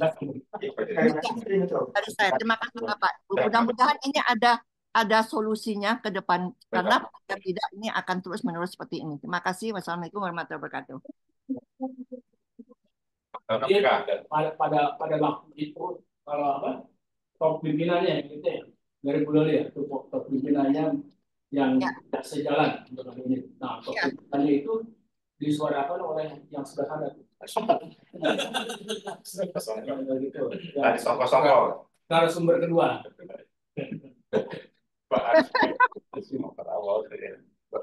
Ya, baik, makasih banyak. Kita buka diskusinya ya, Pak Koco, Pak Aswin, silakan. Tapi memang gini, nanti kalau bisa, ini kan contoh yang lain juga ya, pertama di sektor yang lain. Kedua, kita kalau selain bukan sukses story, selain kegagalan story, itu juga ada yang kita ke depan apa yang mesti kita lakukan. Pak Koco, silakan Pak Koco. Terima kasih Pak Wendy. Secara umum bisa saya simpulkan bahwa hukum memang selalu terlambat. Hukum selalu terlambat. Karena tidak bisa mensupport. Keselamatan Mas Iwan tadi seperti itu. Nggak mungkin. Kenapa? Gerak teknologi lebih cepat, hukum tidak bisa ngikutin. Yang kedua, kalau yang terakhir tadi itu Bu Loli, kesalahan cuma satu. Ibu gerak-gerak tapi dia pernah bicara dengan pemegang regulator. Siapa pemegang regulator ini? Kalau pemegang regulator bukan di tempat Kominfo, Menteri Perdagangan, harus ngomong ke masalah. Tolong kasih kesempatan produk saya ini untuk ini. Karena itu salah satu kunci. Karena itu kalau misalnya menindak daya saing, salah satu kita harus tahu siapa lawan kita. Apalagi dalam produk yang sejenis ada dari luar negeri.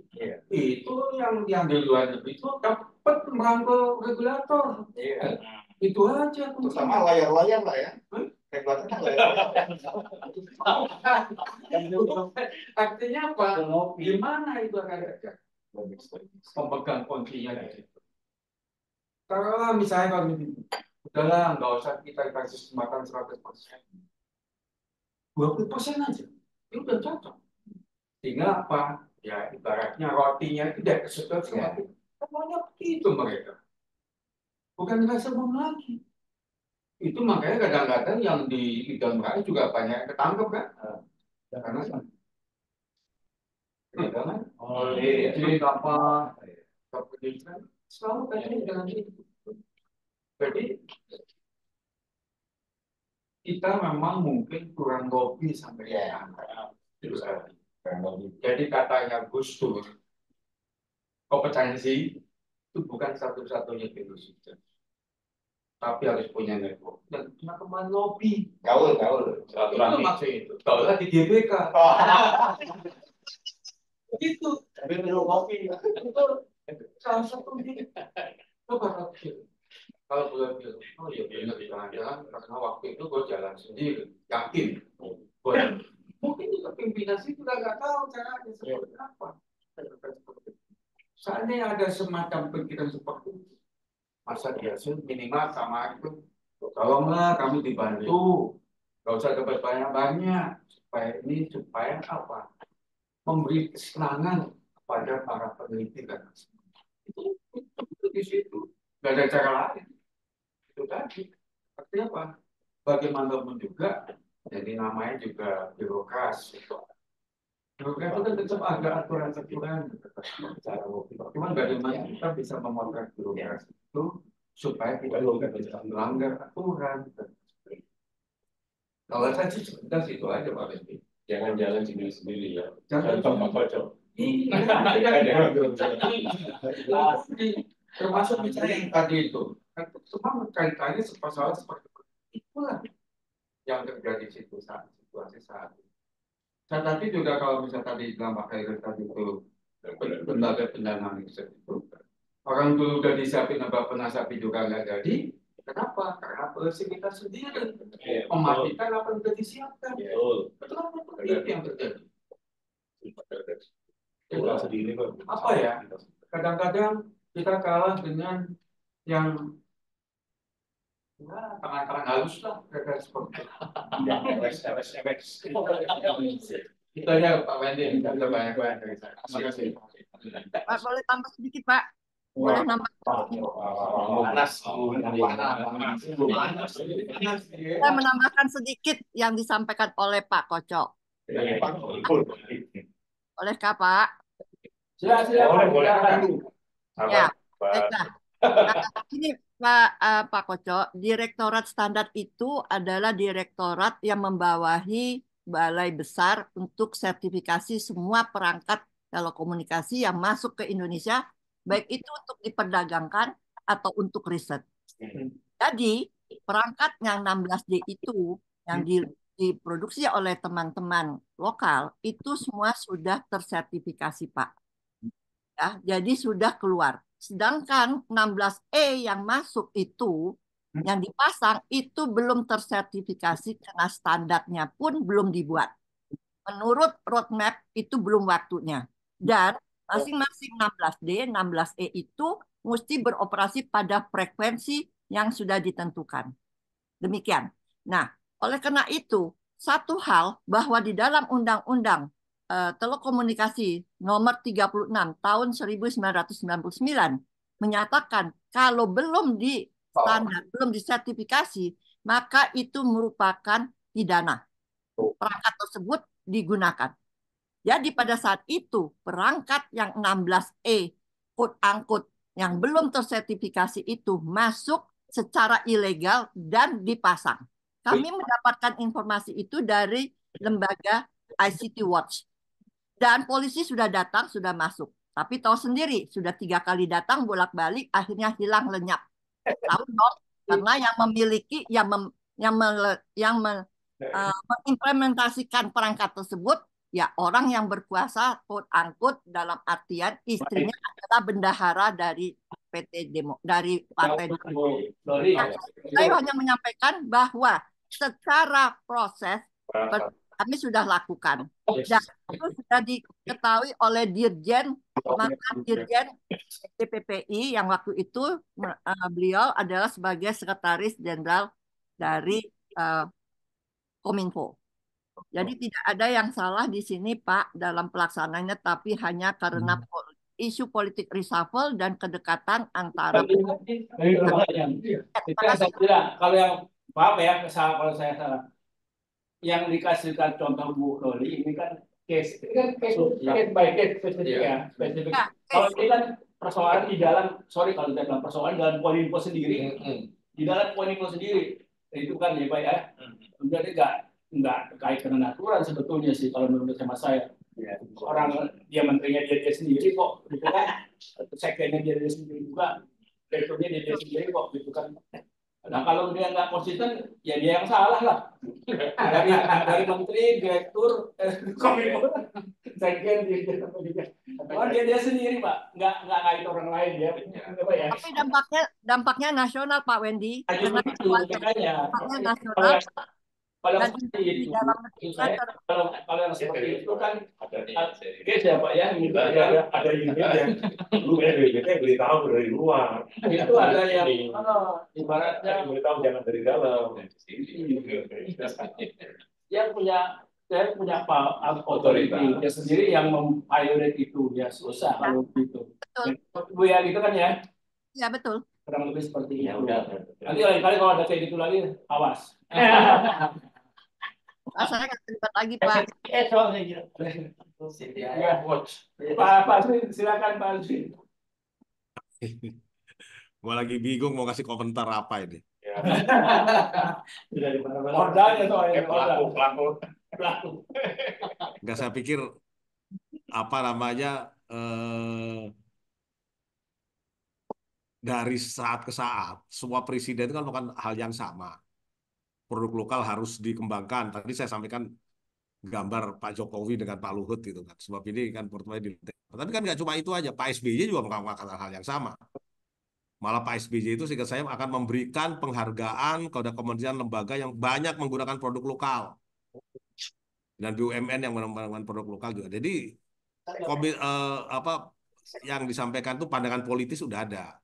Cuman kan itu nggak cukup. Indonesia kan bukan negara politik. Indonesia negara hukum. Jadi kemudian yang disampaikan tadi harus diterjemahkan dalam peraturan perundangan yang ada. Bahasa kerennya itu now you have talk, then you have to walk the talk. Walk the talk ini bikin peraturan perundangannya, terus ke bawahnya disampaikan dan seterusnya. Masalahnya kita mungkin walk the talk-nya ini belum jalan benar ini. Kenapa? Sebenarnya macam-macam. Mungkin kekurangan orang. Mungkin seperti kata Bu Loli tadi ada tekanan dari luar juga, bahkan mungkin dari luar negeri gitu kan. Jadi normal-normal aja ini. Dan itu bagian dari geopolitik asal antar negara juga saling menekan kan. Amerika bisa nggak mau pakai produk, akan membatasi produk Cina apalagi yang salah lagi ini enggak, dan seterusnya lah. Seperti itu juga bisa digunakan. Ini apa namanya? Saya pikir kemudian apa yang disampaikan oleh pimpinan politik mungkin nggak dijalankan 100%. Tetapi kemudian pertama harus diterjemahkan dulu arahan-arahan tadi. Baik arahan Pak Jokowi, Pak SBY dulu untuk penggunaan produk lokal diterjemahkan peraturan. Peraturannya pengaturan barang jasa juga perpres. Tapi kan harus yang bikinin, masa presiden sendiri yang mesti ngedraft itu. Jadi harus dibantuin membuat Pak ini kalau supaya arahan Bapak jalan maka draftnya harusnya seperti ini. Di sini saya pikir kemampuan SDM di situ perlu ditingkatkan untuk mendukung itu. Dan mungkin CTS untuk kuat hal tersebut. Saya mungkin itu aja Pak. Kalau kasus banyak ini, kasusnya Bu Loli itu kan kasus menarik gitu kan. Makasih Pak. Jadi gini. Kalau kita lihat kan kalau dari tadi kita bicara, kita bilang undang kita bisa menunjuk lah ya bahwa undang-undang Sinasite kita sudah bagus, tapi masih terbentur misalnya di undang-undang keuangan yang kelihatannya mesti di apa ya namanya di review supaya adalah entah exception untuk kita atau segala macam, itu satu hal ya Pak ya. Tetapi rupanya ada hal yang sebetulnya kita sendiri meng-create masalah kita sendiri ya kan. Jadi menurut saya tadi begitu, udah jelas kita contoh kayak yang Bu Loli katakan kan itu bagus sekali, artinya itu within kewenangan kita sendiri yang nggak ada apa-apanya, nggak ada masalah sebetulnya kalau kita lakukan sendiri kita itu kita bikin masalah sendiri, kita violate sendiri gitu. Jadi ada, kalau saya boleh nyimpulkan sementara, yang pertama adalah bahwa orang ya Pak Asmi ya, orangnya ya oknum, kadang-kadang oknum, kemudian bahwa ada tekanan dari luar, ada tekanan dari segala macam, ada konflik of interest segala macam. Sebetulnya itu sesuatu yang nggak boleh dijadikan permisif. Apa ya, harusnya kan begitu ya. Jadi kalau hal yang seperti itu sebetulnya bisa kita hilangkan, sekalipun misalnya undang-undang keuangan tidak ideal, sehingga sistem belum ideal, sepertinya ruang gerak kita sebetulnya masih harusnya lebih bagus daripada sekarang. Nah, tapi kan yang kita punya akumulasinya sekarang nih, undang-undangnya belum ideal, regulasinya belum ideal. Pak Iqbal bilang apa ekosistemnya belum ideal, ditambah lagi ternyata personnya yang udah diberkahi oleh segala macam kewenangan tersebut juga tidak ideal. Terus saya mau bilang gini Pak itu, kalau nunggu Pak Iqbal bilang, ekosistem itu siapa sih yang bentuk? Ekosistem itu adalah kementerian, ada kementerian riset, ada Bappenas, ada DPR, ada pengawas, ada segala macam. Masa kita ngarepin itu semua ngerti semuanya lah, memahami semua masalah iptek sampai kapan? Tunggu itu nggak kelar-kelar. Nah, ini yang kita harapkan nih. Biasanya kalau di negara yang belum terlalu mature, yang paling menentukan itu adalah leader. Yes. Kalau leader yang punya visi, karena kenapa di negara yang seperti itu biasanya role model menjadi sangat penting. Agak-agak tangan besi sedikit penting.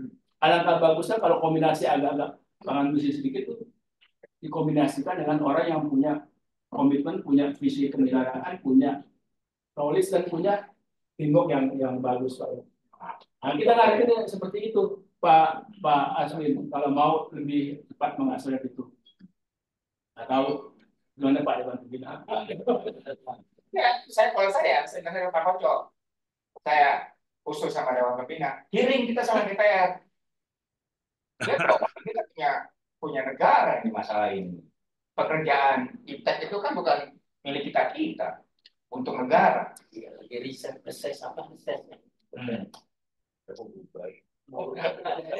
Tunggu Oktober lah. Gini. Ada PKL lama Pak. Enggak itu. Saya sebenarnya Agusta bisa tampil satu nggak Agusta? Bisa mau tunjukkan satu nih Pak Aswin, Pak Koco ini adalah yang kita kerjakan Mei 2023 kita di CTAS. Keluarlah seperti ini.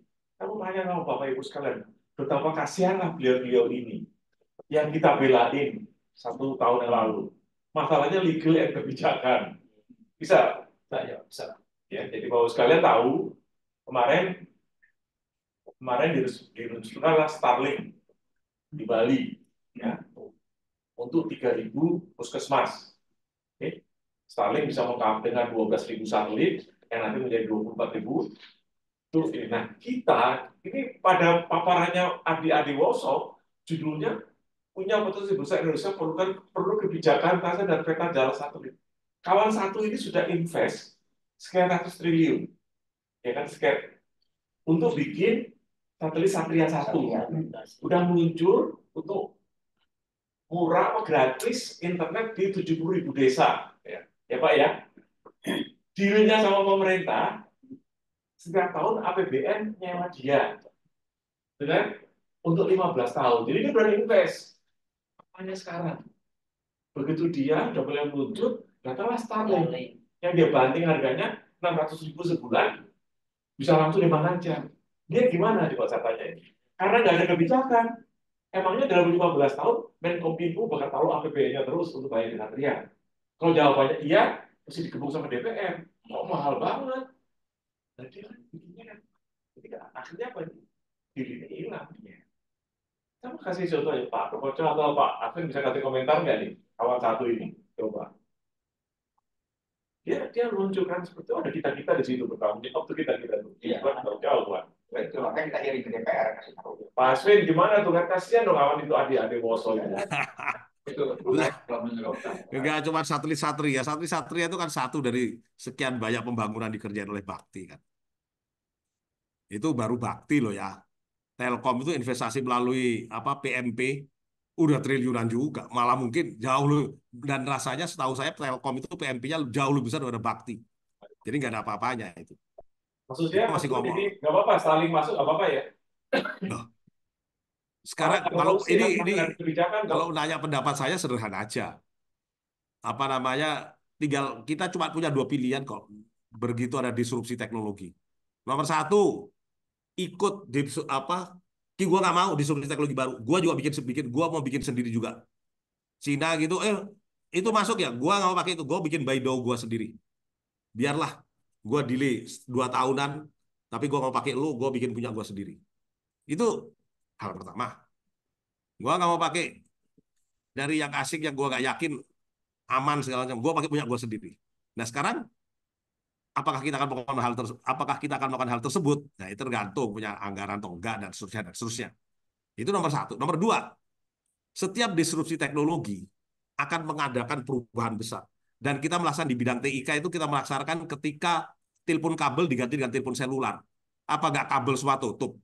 Tutup semua kabel udah nggak ada lagi, telepon puter udah nggak ada lagi. PT Inti yang tadi adalah produsen telepon terbesar di belahan bumi selatan juga nggak produksi telepon lagi tuh. Dan seterusnya. Ini akibat disrupsi teknologi. Nah sekarang kita lihat aja contoh, apakah dalam disrupsi teknologi kita mesti menolak? Tadi pertama menolak, gue bikin sendiri. Tapi yang kedua kan juga bisa, cara kedua yang lebih soft. Oke lah, gue terima aja. Tapi sekarang gue cari kesempatan dengan menerima hal tersebut. Misalnya, contoh bisa banyak ya. Ketika telepon kabel berubah jadi telepon seluler, maka si Korea tentuin, oke, gue mau bikin penelitian sekarang telepon seluler. Khusus apa namanya layarnya doang aja, gue nggak sanggup bikin chipnya, ya udah gue bikin layarnya doang, dan kemudian jadilah apa HP Korea yang berkembang terutama layarnya. Nah sekarang di kita begitu telepon satelit mesti diapain nih? Oke deh, gue nggak bisa bikin satelitnya, tapi masa gue nggak bisa bikin telepon satelitnya? Kalau Starlink sekarang masih harus menggunakan apa antena kecil gitu, bisa nggak gue bikin antena yang lebih kecil lagi sehingga bisa nempel di HP gue, misalnya. Dan kemudian Starlink pakai satelitnya, tapi seluruh HP di Indonesia buatan saya. Antenanya lebih gede dikit. Antena lebih gede dikit dari antena HP sekalian. Ya itu aja.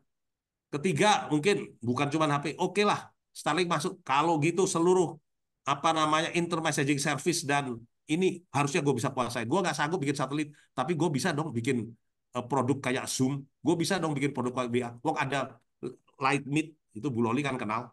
Lightmeet kan kenal Bu Loli, Lightmeet, apalagi Light Video tuh kayak Zoom gitu.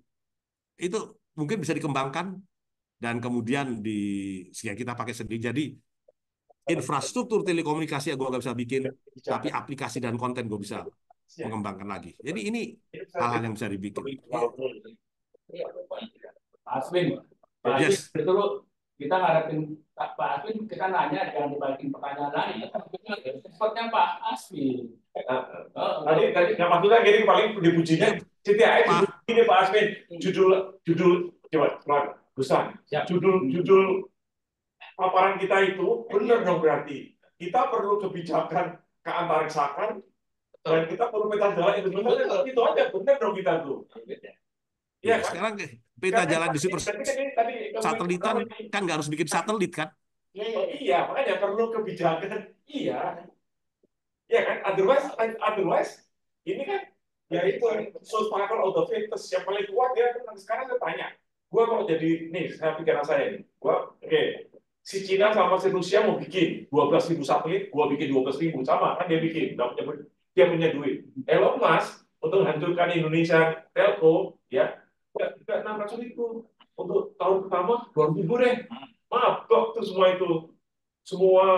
provider itu habis. Yang kedua, saya bikin HP-nya deh, ada model gitu. Dan lagi dia bikin, gue mau bikin HP yang langsung ke sana 8 miliar pembayarnya.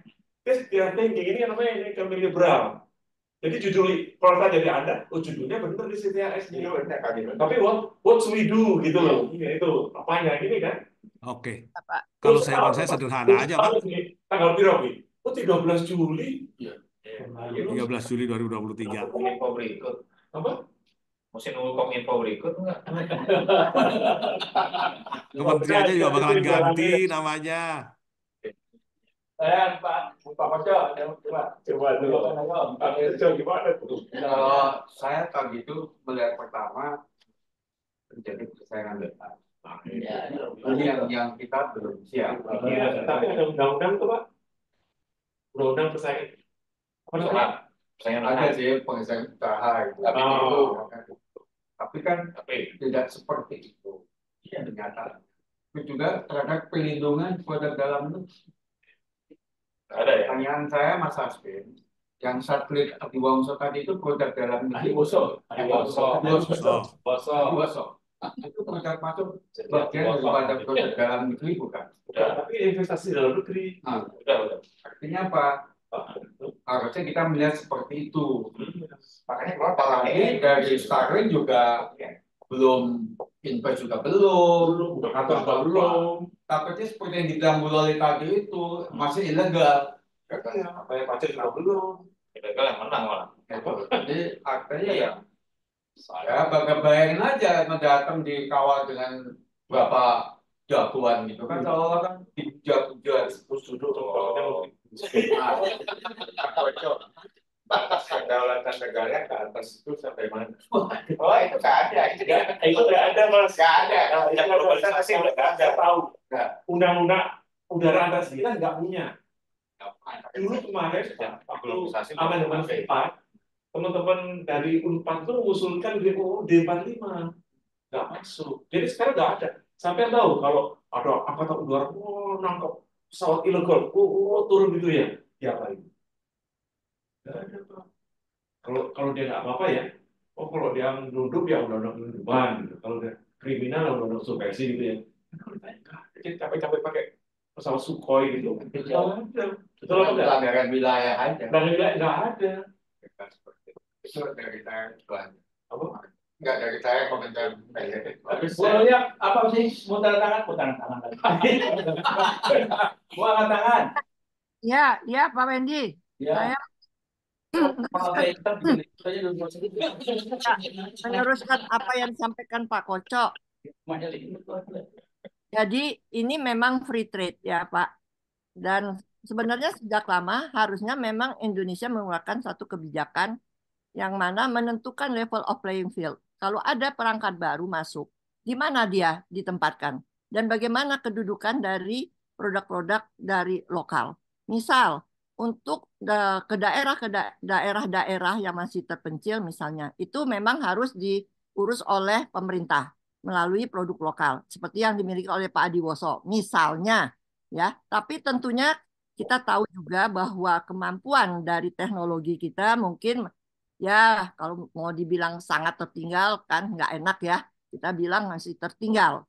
Nah, tapi apakah kita bisa melakukan kerjasama modelnya bahwa di bagian ini siapa yang melaksanakan, bagian ini siapa yang melaksanakan, atau seperti yang tadi disampaikan oleh Pak Aswin, apakah dari segi antenanya, nah, itu yang buat adalah kita dari Indonesia, mereka tidak seutuhnya memasukkan seluruh perangkatnya bisa diimplementasikan di Indonesia. Atau untuk bisnis silahkan menggunakan Starlink. Tapi tetap saja peraturan Undang-Undang Nomor 36 tahun 1999 itu harus diimplementasikan. Dalam artian, walaupun itu punya Elon Musk, apakah sudah disertifikasi atau tidak?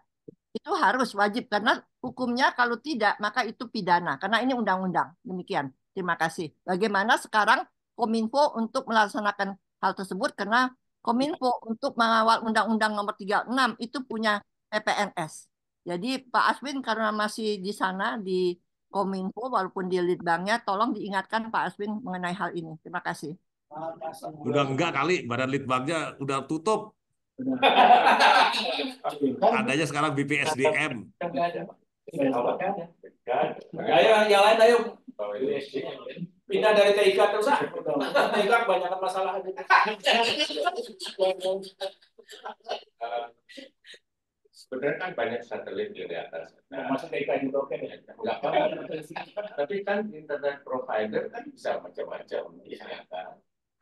Ya bisa dia mau pakai Satria, dia mau pakai Telkom, mau pakai apa. Iya. Tapi internet providernya kan bukan Starlink. Kalau di Starlink banding tadi, gua bandingkan dia malah 100.000. Ya Artinya kan persaingannya itu persaingan di satelit kan, bukan persaingan di internet provider di bawah. Gitu. Yang di bawah dong Pak.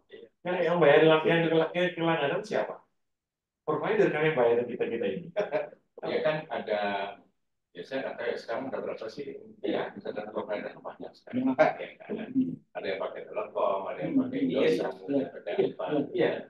Nah kalau memang pakai Starlink murah, itu mereka juga akan turun juga kan. Kalau kita nggak ada satelit tadi ya oke Pak. Tapi masalahnya kan banyak satelit ya. Enggak, tapi kita ini Indonesia ini udah investasi Satria untuk macam ya. Nah itu yang mau itu yang mendukasi internet. Sekarang ada Starlink yang jauh lebih murah. Yang mau nggak mau satelit juga pasti akan turun. Nah, investasi kan kereta api cepat aja. Kereta api cepat itu kalau komersial kan harganya tiketnya kalau dia bersaing sesama Pak kalau kita bersaing ini kan ada dua macam nih kalau lihat persaingan bebas antar sesama dalam negeri atau persaingan kita dengan di luar. Kalau persaingan kita dengannya di luar itu yang kita coba apa namanya bukan proteksi lah ya, tapi namanya keberpihakan kita gitu. Keberpihakan. Kalau ini kan kalau di saingan luar negeri, apalagi kemarin sih Pak Aswin atau si Pak Menteri Kominfo-nya sendiri sudah mengatakan bahwa atau di TV saya lihat ada indikasi dia banting harga Pak. Iya. Nah, dia kan ada dumping di Amerika dia jual sekian iya. Di Indonesia-nya gitulah kira-kira gitu. Sampai kemudian adu napas kita mati. Ya dia masuk. Ya seperti itu. Nah, kelihatannya hal seperti ini kan kelihatannya kita harus waspada. Saya herannya gini. Bayangan saya nggak mungkin. Pak Adi Bosol lebih pintar dari kita. Ya. Pada saat dia mau investasi satelit mungkin 5-6 tahun yang lalu dia udah lihat. Dia udah lihat apa foresight dan segala macam. Masuk nggak? Ini kan Starlink kan bukan isu kemarin, itu dari sekian tahun yang lalu. Dia pasti sudah mengantisipasi nih. Dia sudah mengantisipasi bahwa dalam sekian tahun gue masih bisa berkompetisi. Provided regulasi yang ditetapkan oleh Indonesia itu konsisten. Saya khawatirnya gitu. Nah ini masalahnya saya khawatir di sini. Ya. Nah itu. Dia kan dijanjikan nanti silakan Anda bikin harganya sekian ratus juta dolar, nanti 15 tahun operasi itu APBN setiap tahun alokasi itu dia gitu kan. Itu yang saya khawatir. Kalau tidak ada itu CTAS perlu membantu. Dalam hal tadi negara itu berpihak. Saya sebenarnya kalau tadi ini Pak Kote belum bisa bilang, sebenarnya Starlink itu sekarang ini ilegal. Itu kalau ada besar itu Pak Menterinya bilang, Kominfo sudah bilang ilegal. Iya. Pak Menteri Kominfo ini tanya wartawan kemarin TV ngomong gitu. Kalau sekarang ditanya, masih ilegal. Nah, diperkuat oleh mantan Komisi Yudisial. Sangat tinggi gitu. Tapi kan lobbynya lagi yang tadi aspek ilegal Emang Starlink ngelobi. Starlink di lobby. Kita kan nggak tahu. Starlink nggak pernah ngelobi. Semua orang juga tahu bahwa dia diundang masuk. Kalau nggak siapa yang jadi pembicara World Water Forum nomor 1? Padahal misalnya akhirnya sebenarnya Elon Musk diundang suruh investasi. Betul. Mobil listrik. Jadi pokoknya Starlink. Nggak masuk. Dua apa modelnya? Untuk nikel EV, nomor 1-nya EV. Tapi yang diomongin bandar antariksa dan ini dan Starlink. Tapi nomor 1-nya tetap EV. Itu semuanya udah tahu. Cuman yang paling penting sekarang udah masuk Pak Starlink. Itu ya saya. Dan kalau CIS marahin Starlink, yang marahin yang nanti kesel orang-orang yang di 3T sama orang-orang yang merasa diuntungkan dengan Starlink. Jadi rakyat Indonesia merasa diuntungkan karena harganya lebih murah. Bisa dimana-mana. Itu jadi counter. Satria itu ya 3T. Kayak gimana? Iya, untuk menunjukkan dia sekarang udah working. udah ada unboxingnya. Unboxingnya ini Pak Agusan, Pak, kerjaannya tuh ngiklanin Starlink. Dan dalam satu hari yang nonton unboxingnya, dan itu ada 10 unboxing, masing-masing nonton 1 juta orang. Jadi betapa mudahnya Starlink itu. Jadi kalau ditanyain, kalau kita milih, nanti kita disangkain dukung provider. Padahal rakyat Indonesia yang biasa itu merasa diuntungkan, merasa ya. Tapi secara teknologi tadi mungkin tidak diambil. Mungkin juga bapak-bapak dalam waktu 6 bulan cuma pakai Starlink, udah nggak pakai IndiHome lagi. Saya udah mesen. Mau 4 juta mau turun lah ya. Yang nunggu turun. Udah turun 4 juta ya. Ya udah. Mas, Saya bikin kemana? lama-lama kita bertiga loh. Iya, kamu tinggal sendiri pembicara. GBK apa kita akhiri secara kekeluargaan. Cuma yang saya sayangkan kita 2 jam cuma ngasih orang-orang itu mengenai TSI aja, padahal di tempat lain banyak dan mungkin nggak banyak hal yang sebenarnya tidak seruat itu, saya nggak tahu. Mereka tadi kan kayaknya ruwet banget ya. Betul. Mungkin kalau pilihan teknologi Tadinya tadi disampaikan berdua tadi itu antara Pak Aswin versus Lauritas itu case betul. Tapi yang sebenarnya kita bisa harapkan kita bisa pikir kalau kita merupakan suatu apa wadah yang udahlah ya, nggak usah ngurusin Starlink lah Pak Wendy, ngurusin smart ID card aja. ID card aja belum keurus, ngurusin Starlink. Masa nggak belum urus ID card mahasiswa aja udah itu aja dulu. ID card Mas, itu company-nya kenapa sih nggak masukin ke katalog? 1 kartu harganya 50.000, nggak usah tender, Anda nggak usah sibuk. Kenapa sih? Udah ada polisi seperti itu sekarang. Jadi udah belum. Kalau enggak tak bantuin masukin ke e-katalog gitu loh. Piro atau 1 harganya piro? 1 harganya berapa? 1 kartu itu. 1 kartu. Pak, yang beli itu UI, beli ke UI sendiri kok. Iya, tapi kan tak takut. 1.000, 2.000, 3.000 pasti lebih murah daripada luar. Sebab memang mahal. Kalau you import, yang mahal kan softwarenya, bukan hardwarenya. Iya. Pokoknya ini loh. Anda bilang warek 1 atau warek 2 atau warek 4. Warek 2 sama warek 4, udah itu aja suruh ngurus. Yang warek yang pengadaan itu dari perusahaannya sampean yang fotografi itu. Bukan perusahaan Pak, dia ngomong ke warek 4 aja. Nanti uangnya jadi temuan. Nah itu sih. Uangnya jadi temuan Mas. Nah ya, makanya uangnya dirubah dari anggaran warek 2 ke anggaran warek 4. Nanti yang memberikan ID card buat para mahasiswa itu warek 4, bukan warek 2. Itu udah nggak ada masalah dong? Nggak ada masalah harusnya. Ya sudah. Apalagi kalau swasta. Tapi ya nyatanya nggak bisa juga itu. Nah ini jadi rektor dan para warek aja belum berminat itu ngurus supaya hasil penelitian warek 4 dipakai oleh universitasnya, terus gimana? Kita ngomongin case saya ini kan tadi nggak ada masalah. Lalu apa? Rektornya belum mau, ya susah kalau kita belum. Iya, itu masalahnya. Itu bukan masalah aturan, kita lagi ngebahas regulasi kaitan itu. Jadi, dan masalahnya katanya, tapi kalau ditanya kenapa aturannya nggak repot Pak, warek transfer anggaran ini. Rektornya ya repot dong. Iya dong. Kalau saya gini Pak Aswin, saya nih biasa kita web point. Gimana kalau itu lapor ke Pak Luhut sini, nggak usah Pak Luhut nggak usah Deputi Asdem, kepada rektor menyampaikan dengan kiranya ID card dapat dipakai kantor TKDN, Asdem aja tekan gitu, pasti tahu. Iya. Ya ini, ya Pak Indro, suratnya Menristek Dikti dikirim ulang aja. Bisa. Pakai kop, suratnya ada. Menunjuk ke surat Menristek Dikti tanggal sekian agar saudara rektor 4 universitas melaksanakan hal tersebut. Itu aja. Nggak laku. Hah? Laku nggak itu? Dicoba. Oh, belum dicoba. Belum. Suratnya Menristek Dikti kan udah ada. Suratnya Menristek Dikti udah ada. Sudah keluar. Ya, sudah. Pak Dirjen Diktinya manggil rektor. Berani gitu nggak datang rektornya. Kalau gua gitu, kalau kita serius. Dirjen Diktinya itu apa namanya sekarang? Dirjen Diktinya orang Abdul Haris. Haris. Anak buahnya Arif Kuncoro. Iya, panggil saudara rektor, panggil. Saudara ini TKDN perintah dari Perpres nomor sekian. Kalau kita mau serius loh, karena nggak ada, coba kayak ngurusin ini. Kalau gua kan udah tua gitu. Nanti kesimpulannya nanti kapan-kapan kita ulang, tapi nggak ngomong TIK dulu ya.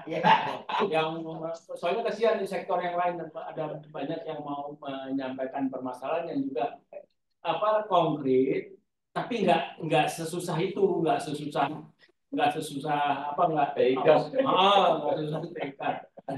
Kan buat apa bagus ya? Case teknologi ini. Enggak, saya bilang sih nggak terlalu bagus itu. Satu cuma karena kelakuan si rektor, kedua kelakuan si Menteri Kominfo. Lalu kita apa? Kan tadi yang contoh Bu Loli itu kan kalau si Menteri aturannya nggak ada masalah, menterinya itu nggak ada masalah proses. Yang kedua tadi yang contoh singkat itu kan kalau Pak Asim bilang nggak ada masalah, aturannya apa tadi Pak itu tanya? Nggak ada masalah, tinggal sektornya nggak mau, susah. Jadi bukan. Enggak, mereka nggak mau soal katanya takut melanggar aturan. Suratnya sudah. Oh ya, suratnya ke 4 rektor tuh dari Pak Dimyati. Ya sudah itu pakai, tapi kalau langgar aturan di Pak Dimyati yang masuk penjara gitu loh kan. Iya kan aturannya gitu, kita cari payung gitu loh. Sekarang Pak berubah agar dilaksanakan sesuai dengan peraturan perundangan yang berlaku. Ah, udah.